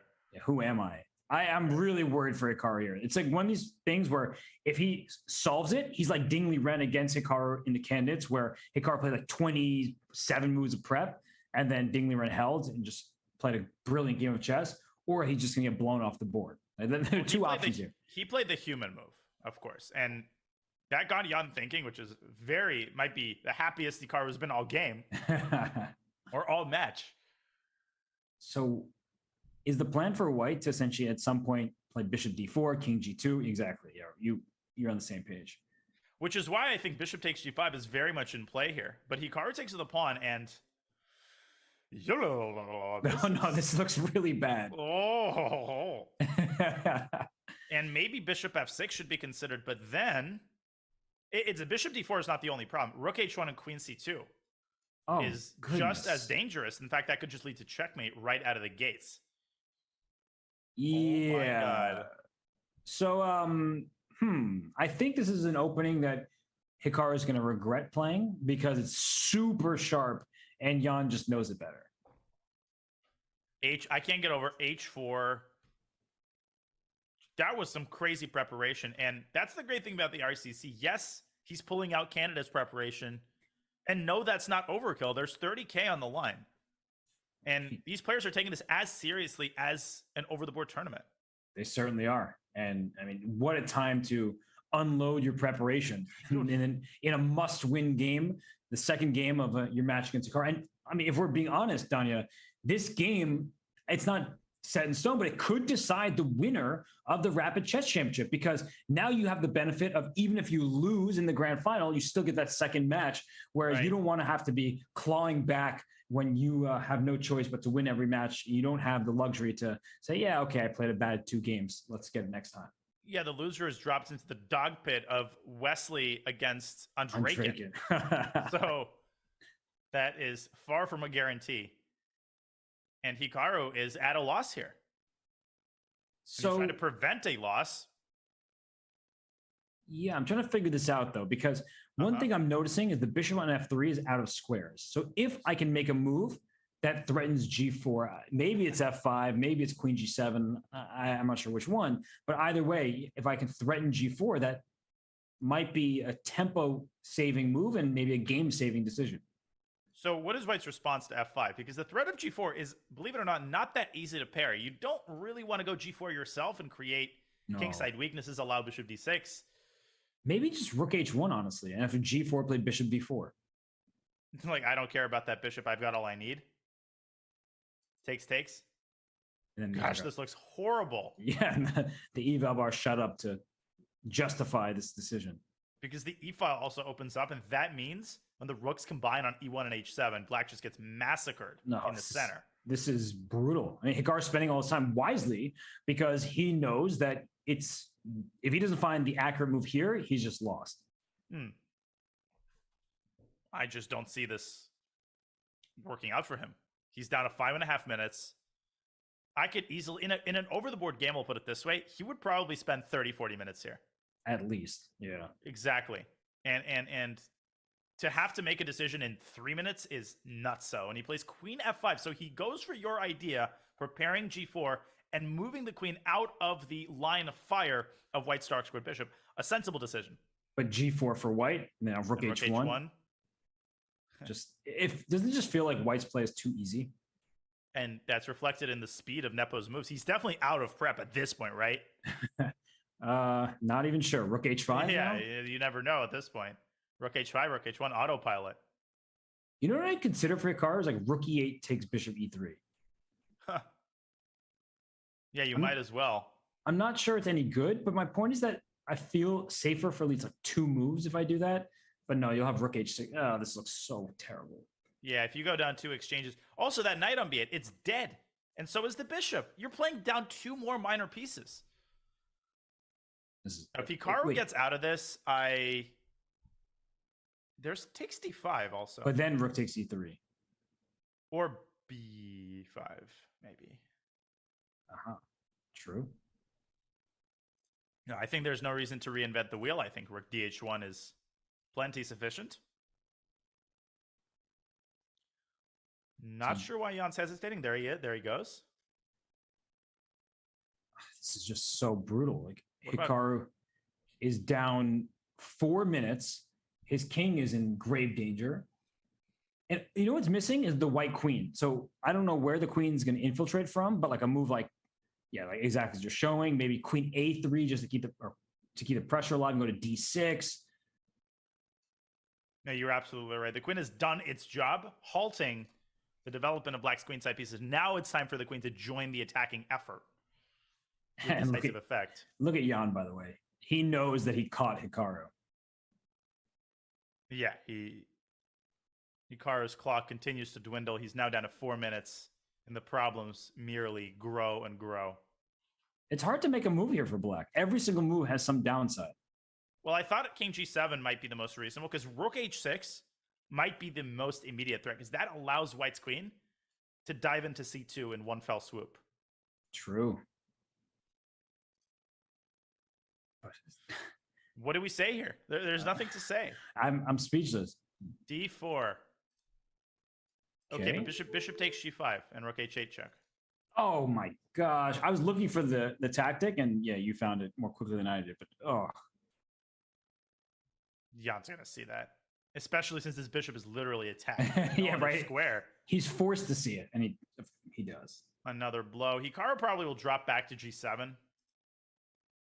Mm. Then bishop h6 and rook g5. Well, no, this is over. There's also bishop f4 just to take your knight on b8. Oh god, and rook g5. Every move is a threat. Yeah, it's true. No, and in all fairness to Hikaru, this is what happens when you walk into a well-prepared opponent. Like, it was a sharp line. You didn't know every single move that you needed to find to make sure that you could maintain a level game, or at least a game that was playable. And one mistake already was like +3. So yeah, it happens to everybody. In fact, Jan Nepomsky lost. Do you remember that game to Vichy Anand in a Grunfeld? He lost in like 17 moves as black because he didn't know the theory, or he forgot. I'm gonna have to refresh my memory, but I know a lot of games like this, and the Monday morning Andes, the armchair Andes, are going to say, why did Hikaru go for the sharp line? Why did he sack the exchange? He only needed a draw. But Hikaru just played what's in his repertoire, right? He didn't deviate from his opening. He just didn't expect Jan to pull out candidates prep this particular moment. Right. And bishop f4 looks like it ends the game the fastest. Yeah, you just trade rooks and the b8 knight is loose. And even if it weren't loose, you're already threatening to take it because the bishop is going to hang on a6. So that's I a think game. Hikaru might resign after bishop f4. But the Hikaru effect, we've seen people lose their minds in these types of positions against him. I'm looking at Jan's body language, and he doesn't look like a guy who's about to throw this game away. That is very valid. He also has 8 minutes. Like, one question I was thinking is like, oh, does he really need to think here? His win seems pretty straightforward, but it's good that he's thinking because he has plenty of time and he's completely winning. He's also enjoying it. Yeah. He's enjoying the process of finding the winning move because he knows it's there and he knows the result of the game is not in question. Well, you know what he was really doing, Danya, is he was doing game theory and trying to figure out what he's going to bid in the Armageddon. Right. Oh, No, this is disgusting. It's just done. That knight on b8 never moved a muscle, and now it's going to be captured. What a miserable existence. This has only been 23 moves, by the way. No, I mean, Hikaru got obliterated, and this just does not happen to him at all. Ever. 2 minutes on the clock. He's down 5.5 minutes in a 10-minute game. Just repeat that to yourself. Has Hikaru ever been down 5.5 minutes in any non-classical time control? And I don't think Hikaru is actually going to be too upset with this game because this happens, right? This is an on-site accident that just happens to chess players from time to time. It doesn't matter who you are. And this is the particular game in which it happened. Bishop takes e5 is actually possible. Oh, and rook h8 mate. Oh, look at that. That's a sleek line. Wow, that's actually sick. Nepo, though, he keeps the tension between a5, and Hikaru resigns the game. Or does he? No, he doesn't. He doesn't. Yeah, he hasn't yet, but you made a really good point, and I think it's an important observation because if you think about how these games have gone, I actually think Jan is the one who should be more upset because he had a good position with black and then got outplayed, whereas Hikaru just entered a line that he wasn't super familiar with and got crushed. And that sounds worse, right? Getting crushed sounds worse than losing a long game, but no, because Hikaru didn't get outplayed by Jan. He just got wiped off the board. So I think as we head into the bidding here, I believe that both players, I mean, I think Jan probably wants white, and Hikaru, I don't know if he really wants white because he didn't get anything out of the opening.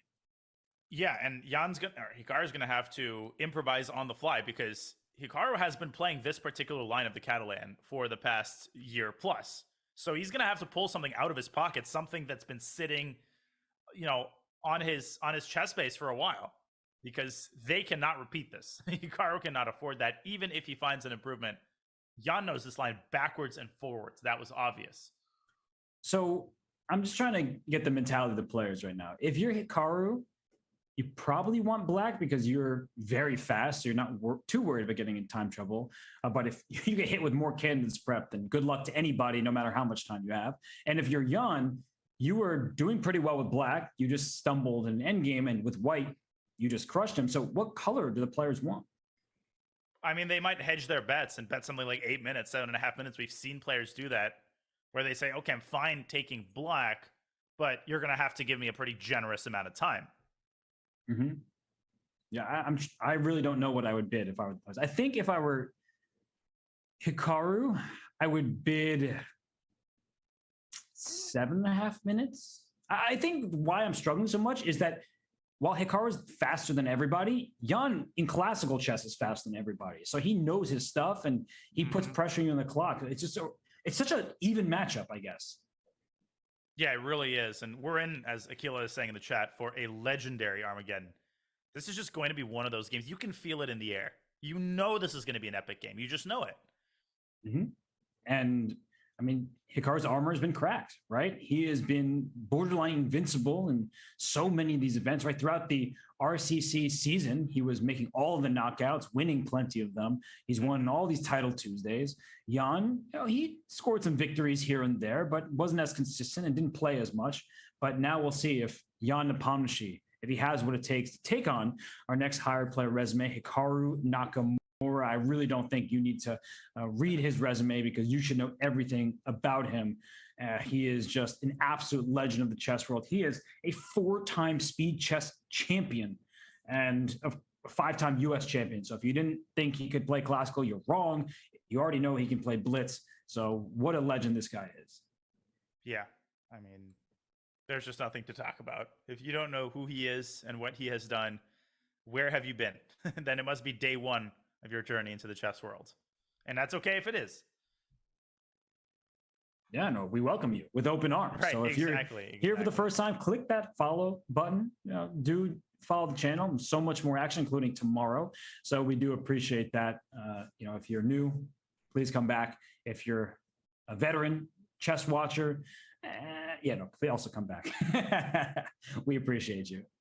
And if you're a veteran chess watcher, you'll know that, what you said earlier is true. Hikaru is going to be irked that he fell into this preparation, but he's not going to be upset. His confidence is not going to be shaken because it's not like he played his best and he still got destroyed.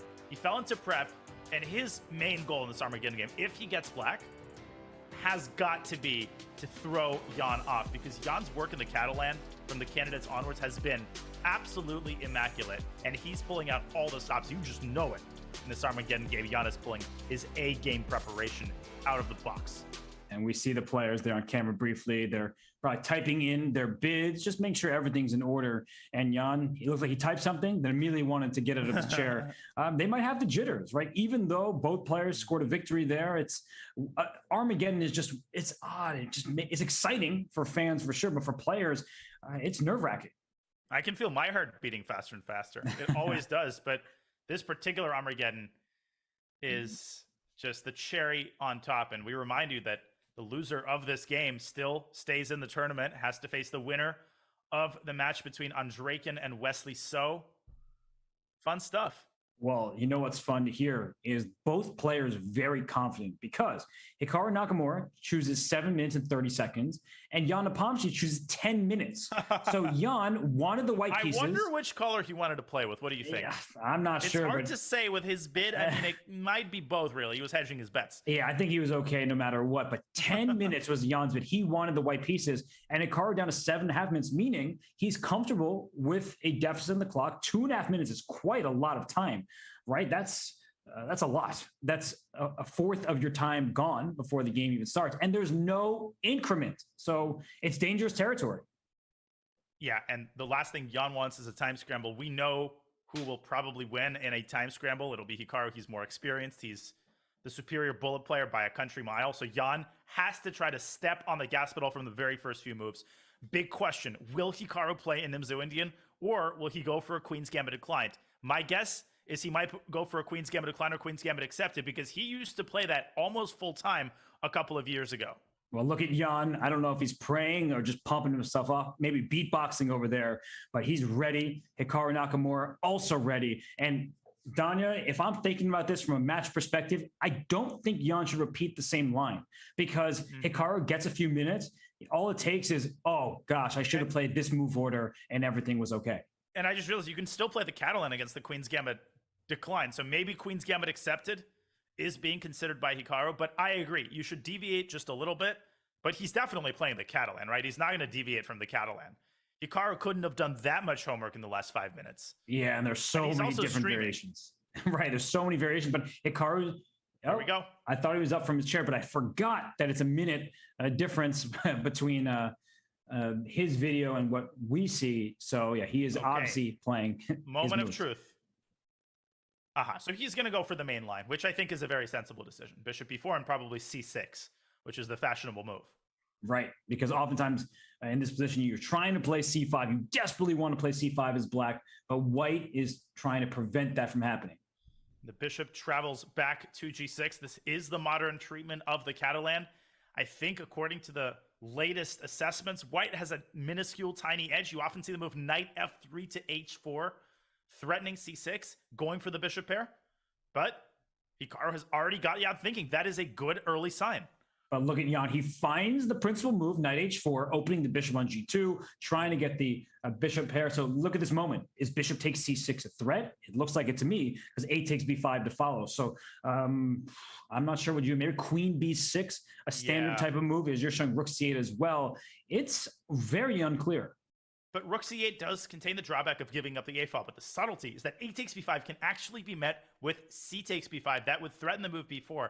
The placement of the queen on c1 is imperiled by black's last move, a very complex middle game, as Jan activates his rook and x-rays black's queen in return.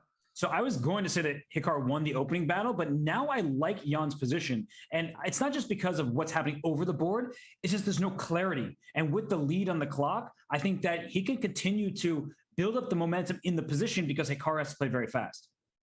And fast he is playing as he moves the queen from d8 to c7, paving the way for the rook to enter the game via d8. No question in my mind that Jan is better. Right. He's got a slight stable advantage to bishop pair, but can he keep his foot on the gas pedal? I like to move a b5 here, forcing black to take with the a pawn, which opens up the rook on a1. But you can also make a maneuver like knight a2 and then go to b4. So I'm looking for that. I think I'm taking on b5 first so I don't drop the a4 pawn, though maybe that's also okay. But I think that maneuver will lead to an advantage for white. Jan strategically investing some time. He's got to keep a hefty time advantage. He's got to try to stay at least a minute up on the clock, because if the time situation equalizes, even if Jan is clearly better, that's going to be a very disturbing sign for his chances of success. Yeah, you do not want to be in a bullet brawl with the bullet chess champion.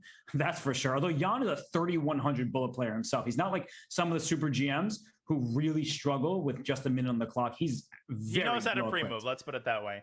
He does indeed. He brings his rook up to a6. Knight takes b5 is a threat.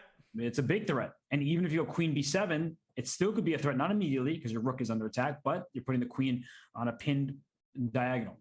Will Jan drop back to a2? in order to try to shift the queen to a1 and infiltrate down the a file? Very good question, because queen a1 is met by rook a8. That doesn't look all that appealing for white.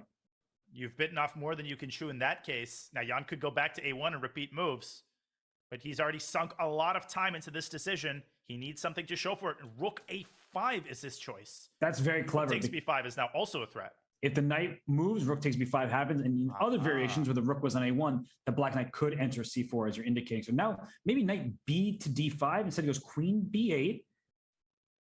I don't love that. I feel like now white has great control over the a file. Would you play queen a1 here, or would you prioritize the improvement of the bishop? I love queen c2. Because he wants the rooks doubled to the a file. That is the optimal way of seizing control of the a file. And I was going to answer your question with yes, I was going to play queen a1, but then I saw Jan's move. I'm like, nope, that guy's better at chess than I am. Let's follow his moves. It's so clear that Jan has such a deep command of this position. It's so clear that he's done his homework, not just in the sense of opening preparation, but in the sense of understanding what the middle game ideas are. And for the time being, he's kept a hefty time advantage. He's doing everything he needs to do. And I think that's where some fans can state that players just memorize, they have all this preparation. Preparation isn't about memorization, it's an understanding. Yes, Hikaru got trapped last game, but right now Hikaru actually tricked Jan, not tricked him, but surprised him, and Jan has been answering the call perfectly. So what now, Don? After e5, he takes. We have a 4-on-3 advantage on the king side for white. We have a 2-on-1 for black. That's an interesting sort of imbalance in terms of pawn structure. And we have a standoff between the rooks on the d file. Now, a big question for white: do you take on d8? The upside of that move is that black will have to recapture with the bishop in order to keep c6 protected, but Jan chooses to keep the tension, intensifying the pressure not only on the knight, but by extension on the c6 pawn. That is the main target, which he needs to try to encircle with his rooks and his bishop. I actually love that move because if black brings the knight to d5, after knight takes d5, you might take with the pawn on d5, and now you have two different isolated pawns, b5 and d5. White also has the bishop pair, so it's looking really nice for Jan Nepomniachtchi. And look at the lead on the clock. Still remains 2 minutes. Back to 2 minutes, and Hikaru has burned through a significant portion of his time. He might have to bring his queen back to defend b6, but then you've got all sorts of shenanigans with knight takes b5 that you have to process. This is a very unpleasant position, especially from a practical standpoint, because Jan keeps asking harder and harder questions on every move. And I think Hikaru likes shenanigans as much as the next guy, but not right now in Armageddon chess. He takes on d1. Good so move. How do you take back? If you take with the queen, maybe there's a quick knight c4 hitting the b2 pawn. Look at Jan taking with the knight, opening up his bishop from e1 to the a5 diagonal. Now, I'd bet a silver dollar that he will not take on c6. I don't even know why. I just don't think he's going to do that. No. Although knowing Jan, he's done crazier things. Wait a second. Is there bishop h3, rook c7, bishop a5 kind of stuff? Ooh, with a pin against the knight, but Jan chooses a more conventional move as he reactivates his knight, and Hikaru shoos the rook away from a6. Rook back to a1. But this advantage feels lasting for white. Yeah, this is like Jan's game against Fedoseev. This is taking on very similar contours. Of course, Hikaru is stronger. He will not panic. And if Hikaru can set his queenside pawns in motion, Robert, if he can go c5 and b4, he actually might turn his weakness into a strength. And that's why I think that white needs to operate from the E through H files. You have an extra pawn there. I'm not sure if H4 is actually useful, but at some point, maybe E4, E5, then bring your knight to E4, things like that. It's getting mixed, right? It's a mixed bag here, but I feel like white needs to operate toward the king side. The eval bar, though, continues to no, and there goes Hikaru with his queenside pawns, b5, b4, a big move, asking Jan a question of his own. Okay, and look at that response. Let's trade those knights off. And after c5, maybe just like a queen ace. Oh, he trades queens. I think this is going in a good direction for Hikaru. I think he's still slightly worse in the endgame. The bishop pair, white's command of the light squares in the center gives white a lasting advantage, but this is an easier position to handle for Hikaru than that middle game. Yes, and we did see Andreikin take down Fedoseev in an equal ending with this kind of pawn structure, right? So you need to be careful if you're Hikaru not to let those pawns roll up the board. But Hikaru, look at how he's managed his time. He's only spent 3 minutes. It feels like he spent so much longer than that, but he's got an ocean of time left on his clock. Rook d8 might be on tap here, and if the rooks get traded, how is Jan going to approach those weak queenside pawns? With what? Right. You're going to have to start pushing the kingside pawns, but with what? You don't have many pieces remaining. So I think that ultimately, a move like bishop to c4, right? Bishop f1 to Bishop c4. f1, yeah. Going for something like that. And it also keeps pieces on the board. And that prolongs the game, which is good for the side who's up on the time. Yeah, Jan has to find where prolonging the game is absolutely crucial because even Hikaru has to spend a certain amount of time in this situation. And what a bold decision. Moving the pawn to g4, immobilizing White's entire kingside. That's a deep freeze if I've ever seen one. And maybe h2, h3 should be considered to unfreeze the pawns. And I think that Black will play the move f5. Hikaru will probably have to extend on the king side, which could get his king in trouble later in the game. So c4, not available with the b4 pawn being loose, but maybe tactically it can work out. And that's why Jan puts the bishop on d5.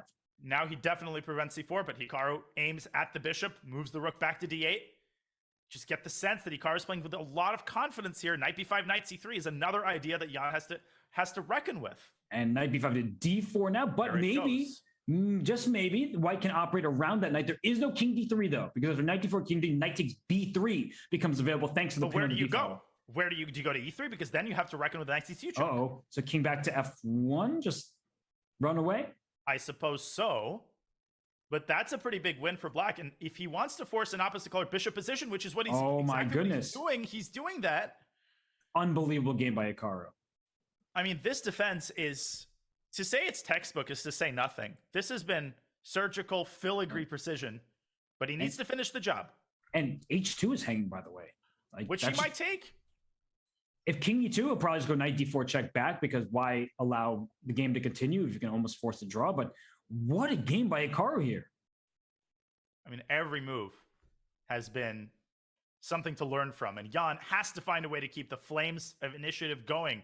But they're getting extinguished move after move. Hikaru's not losing this. No, I think you have to play bishop d2 here, and now you chop and... Okay, no. I mean, Jan's not worse, but winning this? It's tough, but it's possible. The one asset for Jan is the fact that the bishop cannot move. He's got to... But how... He can't approach these pawns. Again, he doesn't have anything to attack them with because they're on dark squares. He needed to approach the f7 pawn, but that f7 pawn no longer exists. So good move by Hikaru. Now on f6. And the moment you move the bishop, Black's rook starts to run amok. Jan can barely move a muscle here. Yeah, I think he might have to move his rook back. He was a b7. I thought he was going to rook a1, rook h1, rook h4. Just try something over there. Bishop e6, bishop d7 maybe. Or bishop c6 might be a more accurate way to start. Bishop e6 is really annoying because bishop d6, king d5, and all of a sudden White's just gaining control of the board. That's the only way Jan can win this game is by bringing his king into Black's grill, but he's not doing it. Bishop e6 and he plays it. There he goes. Bishop d7. Okay, king d5, king e6 is actually quite worrisome. And the time situation has equalized, so the only way Jan is winning this right now is on the board. Well, this position actually is starting to look a little bit troubling, but not king too d5. bad. Bring that king in. That bishop on e7 is just bad. Yeah, it's got nowhere to go. It's got nowhere to be other than this diagonal. And now you have to really watch out with the king coming to c6 for like bishop takes g4, bishop e2, bishop c4 check. The black king could be in some danger. King c6, I think, is going to follow right now, and a rook b7 first. He wants to put his rook on a light square. Can't fault him for that. Now, Hikaru could consider rook a8, making bishop a play for activity. Bishop g4, for sure. Oh, bishop e6. And then, he wants the king going to e6. Will he play e5 now? It feels like a move you might have to play, but you don't really want to. Is rook d6? Okay, he stops rook d6 for now. Okay, so rook a3 runs into king e6. That's the big issue. Which is actually a really big issue. Hikaru continues to defend with unbelievable accuracy so far. Oh, watch out, because e5, e6 is actually a... Rook b7. Oh, this is getting really dicey. And here's the problem, Robert. The king is going to migrate to f5, which is an amazing base of operations. And you definitely can't go after this b3 pawn. You're just too slow. The time advantage is up to 40 seconds. So if you go rook, it's growing more unpleasant. If you go rook a6, there's going to be like a rook b8 check, e5 coming. The pawn is pushing up the board. Oh my gosh, Jan Nepo is a miracle worker. He's created a pawn majority on the king side out of thin air. Here it comes. Desperate to stay in the game. Here's e5. And the big problem is the c5, b4 configuration. It's immobilized by just one pawn. So one takes care of two on the queen side. Now it's one on none, and that's a fast break attack. And he's up now an entire minute on the clock. with Hikaru dropping below 2 minutes with no increment. No, this is incredibly promising for Jan. Without increment, I don't know how you survive this, but if anyone can do it, it is Hikaru Nakamura. He brings king to f8. Jan could consider the strategy of just maintaining the status quo for a couple of moves, squeezing Black's clock as much as possible before embarking on something concrete. And I think he wants to bring his bishop ultimately to c4, but now he can't accomplish it so easily. But what's Black's move? He should be able to flag him. Hikaru, desperate to create activity, pushes c4. Take that pawn with a pawn. You can't take with the king because the bishop was loose. King back to e4.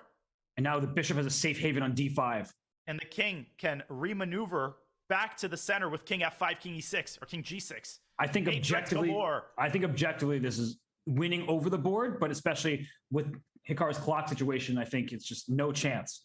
I mean, the biggest thing Jan has to avoid, of course, is A, a rook trade, and B, he has to keep Black's pass pawn at bay. And he's got to keep his advantage on the clock. And here comes that king. There's no bishop d4 because bishop d5 was available. Go rook b5, just attack the bishop. Bishop has to drop back to e7, or it can be defended by the rook. Mm-hmm. So how does white make progress, though? That's the great question. Rook b8, maybe go around rook h8, but then you run the risk of letting the pawn run amok. Although you can play rook h8 after b3, go right back to b8 and get that pawn. And that's exactly what Jan is thinking. The e-bumper drops, though. No, it's coming back up. b3 and rook a3? Oh, that looks so passive. Oh, rook a... Oh, I thought he won a rook, but no, the bishop protects. He's going to repeat once, but that allows Black's... No, he's not going to repeat. Okay. He's playing aimlessly here, and Hikaru has made some improvements to his position. And Jan has to stop the pawn laterally now, which is not desirable. No, that's not where you want that, especially because rook a3 offers a rook trade, which you cannot afford to do. But that check on h8 for sure. And get the rook back to b7. Keep the status quo. Hikaru is under a minute. Yeah, bring that rook. Oh, e6 check is mighty tempting. And I think Jan's going to do it. e6 is the best opportunity to push this pawn. He said all endgame long. And where's that black king going to go after e6? I think e6 wins the game. He goes rook b8. Oh. He goes more conservative. Well, the problem for black is b3 never works because you can't push that pawn any further, and the white pawn is going up the board. So what is Hikaru going to do? It's 45 seconds. He goes rook a1. But now it's e6 time. The flag should be pretty easy. You just avoid a 3-time repetition, put the rook on b5. Yeah, put the rook on b5 right now. And maybe even like c5. The c pawn. And the bishop will stop the b pawn from d5 as well. So rook takes b4. There's rook f1. Or is it... No, there's no rook f1 is king e4. Hikaru's still down a minute. He's down to 36. He's spending 10 seconds a move. And king e4 now? This should be an easy flag for Jan. No, maybe king e4, bishop c3, and somehow Hikaru's staying in the game. But I would push the c-pawn at that point and just, again, keep the status quo. Every move, Hikaru has to take at least 5 seconds. This is unsustainable. No, He's down to 28 seconds. Oh, there's just no way. He's got no time. King f7, rook f... And back to king e8. King e8. But is king e8 just winning? I think it is. Yeah, then e7. He's still up a minute, and Hikaru desperately pushes. He wants to checkmate him with bishop c5. He wants bishop c5. But you can just take, and then after bishop c5, play e7 yourself. It's elementary, my dear Watson, and this is exactly what's going to happen. No check on b7, and back to f3 he goes. I was wondering what he was doing. It seemed a little bit weird, but he blocks the rook. Its path to f8 is unavailable. It's over. Rook b7 is possible at some point. There it is. And rook f7 also is... rook d7 is not mate, but I thought it was. Rook d7 and e7 and king d8. As long as he avoids getting checkmated, he's going to win. Hikaru down to 5 seconds with no increment, and he resigns. What an amazing game from Jan Nepomucci. Like, that was some stellar technique. Donna, we can't forget that Hikaru narrowed the gap on the clock. It was almost even on time, and Jan amped up the pressure and wins this game. So Hikaru Nakamura is not eliminated. He goes to the loser's bracket. But Danya, what a performance by both of these two. Absolutely unbelievable. Hikaru start another game here. Let me close that out. When we went into that opposite card bishop end game, Robert, the time situation equalized, as you said. I was sure the game would end in a draw. And it is the hallmark of the best to whip up chances out of nowhere. He pulled a Magnus, did Jan Nepomucci. What an amazing effort as he makes his way into the grand final. And let's not forget, he lost game 1 from a position that looked borderline unlosable. Then he struck back in game 2 with a wonderful, just masterpiece of an attack. And then in game 3, as you said, it was a Magnus-like effort. outlast Hikaru in opposite color bishop ending. He deserves to move on. Hikaru is still in this thing. He goes to the loser's bracket. He awaits the winner of Wesley So and Dimitri Andrekin. But right now, Donnie and I are going to take a short break. When we return, we come back for the Coinbase Rapid Recap here at the Rapid Chess Championship Finals presented by Coinbase. The Rapid Chess Championship is brought to you by Coinbase. Whether you're looking to make your first crypto purchase or you're an experienced trader, Coinbase has you covered. You can earn crypto by learning about crypto at Coinbase.com. Explore DeFi and Web3 with your Coinbase wallet. Get exclusive rewards when you spend with your Coinbase card and much, much more. Learn more at Coinbase.com/chess and get $10 in Bitcoin when you sign up and verify your account. Check them out. Use the command sponsor or command Coinbase today and go to Coinbase.com to get that Bitcoin, baby. And we are back. Not a very long break, but the moment you're waiting for, the Coinbase Rapid Recap begins now, because we have the game between Hikaru Nakamura and Jan Nepomniachtchi, or should I say Jan Nepomniachtchi versus Hikaru Nakamura, because Danya, game 2 of their match, it was phenomenal. It was indeed, and it was made all the more spicy by the fact that Jan lost game 1 in a painful endgame. It was a textbook effort by Hikaru, and the first thing Jan does is turn to his trusty Catalan. He has been playing it successfully all RCC long. He played it to defeat Fedoseev in the Armageddon game yesterday. He plays it once again against Hikaru Nakamura. But Robert, Hikaru in the candidates in his last couple of tournaments has shown stellar preparation against the Catalan. So Jan, in this moment, does something a little bit different than usual. Yeah, he makes this move, Queen A4, which goes right after the C4 pawn. Now, we have seen A6 followed by B5. In fact, we saw that in the Armageddon game, which is standard fare at any level against the Catalan. But here Hikaru plays the move B6. So Danya, it allows tactics on the long diagonal because the rook on E8, it's eyed by the bishop on G2. And of course, Hikaru saw this, and this is well known. Jan immediately pounces with knight e5, which leads to an exchange sacrifice. Queen takes d4, and Hikaru captures the knight on e5. So technically, black might even, we can say, be up a little bit of material. Black has 2 pawns for the exchange.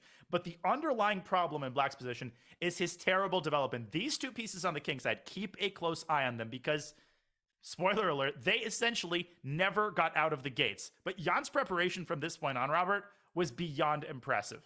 It was magnificent because if you look at the position right now, and the reason bishop a6 was played was a7 and c4 were both targeted. So you deal with both at once. But now the knight on b8 is stuck defending this bishop on a6, which is stuck looking at its own pawn. So the way the game continued with knight c3, very natural move. And now here's a big move by Hikaru, a good move, and likely was something he's looked at in the past. G5 covers f4, so no bishop f4. But Danya, in just a couple moves from now, we see why G5 has his problems. We do, and first order of business for Jan is to complete his development. Bishop e3, knight d5 by Hikaru, leading to a trade, and this may seem favorable for Nakamura. He's got all these pawns in the center. It looks pretty promising for black.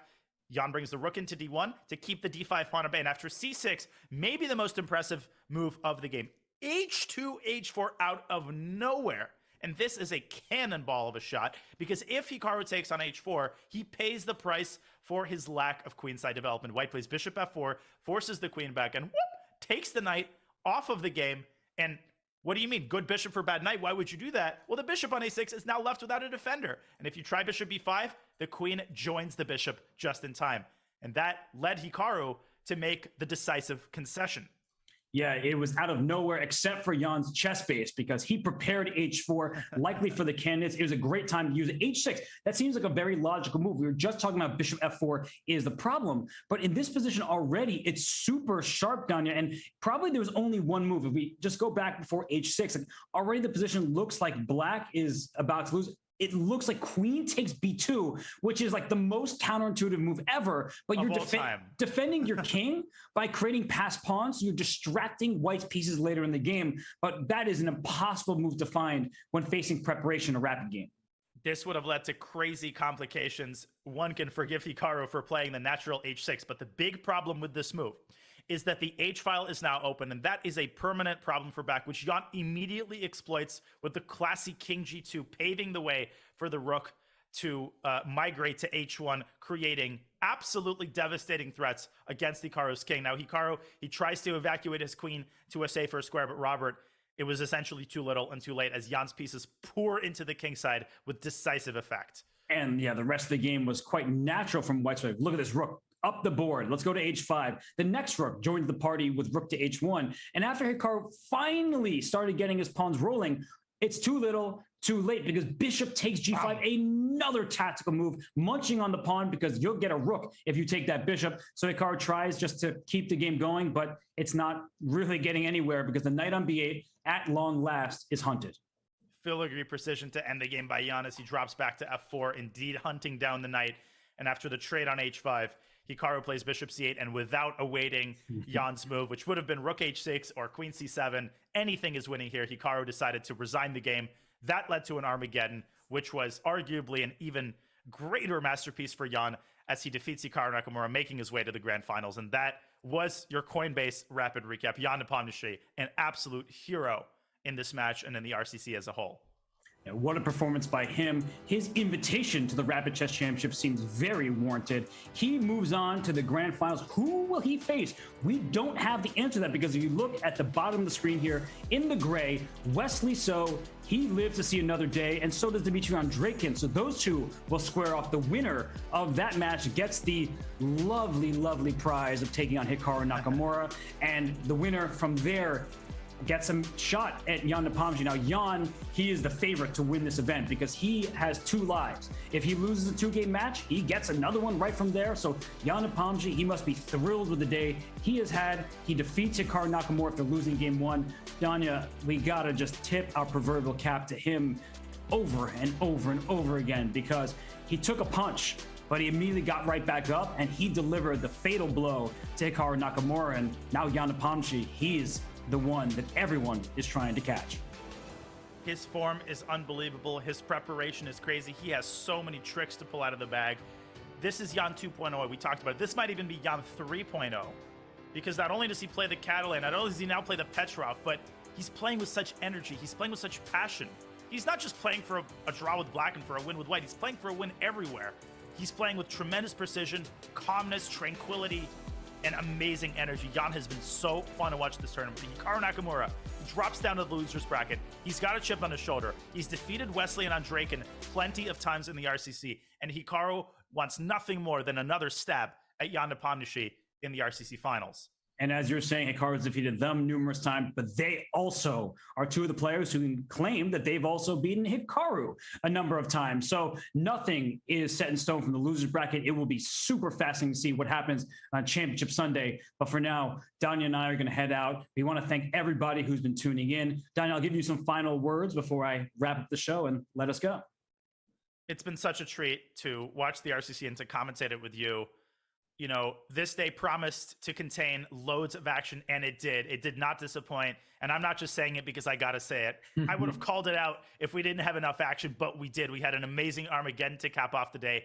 And I cannot wait for 12 Eastern tomorrow, where everything will come to what will hopefully be an even more amazing close.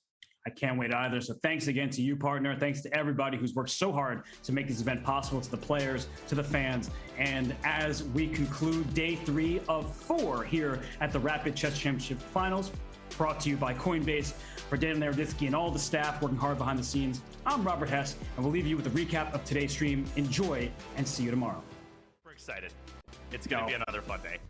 Oh my goodness. Look at this position. Look at the rook on h1. It's buried by the bit. Every square is controlled. Oh my gosh. Talk about domination. Ding doesn't have to do anything. He can put a rook on e3 and go eat lunch. Yeah, this is painful to look at. No, this is over. They drew. Yeah, they drew. That's a pity draw offer, but it wins the match, Yeah. so who cares? Okay, but Fabian has no connection. I see. Okay, now it's back. Are you seeing this? Like, it goes to the red. That He's down to 1 bar again. No, and Dimitri made a move. He's down to 12 seconds. Oh, he's got to move. He's disconnected. He doesn't know. No.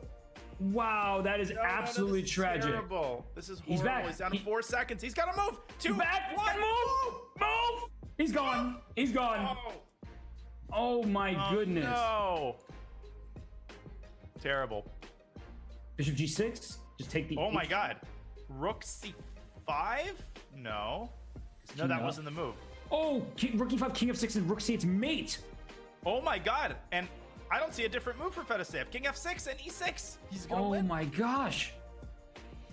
Oh, He's, King D8. King F6. Oh, you can't go King D8. because of Rook D7 check, winning the bishop, and now he's gonna play E6. It's completely It's over. Rook move. Oh, you can trade rooks. Trade bishop G6 and E7. Oh my gosh. Or even the immediate Rook D7 wins the bishop. It's over. Holy cannoli. Fedisev can't believe it. Okay, I love moves like that because I was so tunneled on taking on F7. Oh, bishop D1. Bishop D1 and 1-0. And Ding noticed it. I'm pretty sure Ding noticed it. There was no need to give up that pawn at all. Just go F6. And you see Wesley clapping. Hikaru Nakamura and Jan Nepomniachtchi to determine who will be slotted into the grand final and who will drop down to the loser's bracket to await the winner of Wesley So versus Dmitry Andreykin. Here we go. He's going for it. I'm Nice nervous. pushing. Yeah, I'm nervous for Hikaru's position here. For sure. This is just so brutal. Like, What about- Hikaru is down 4 minutes. His king is in grave danger. Look at Jan, by the way. He knows that he caught Hikaru. No, I mean, Hikaru got obliterated, and this just does not happen to him at all. Ever.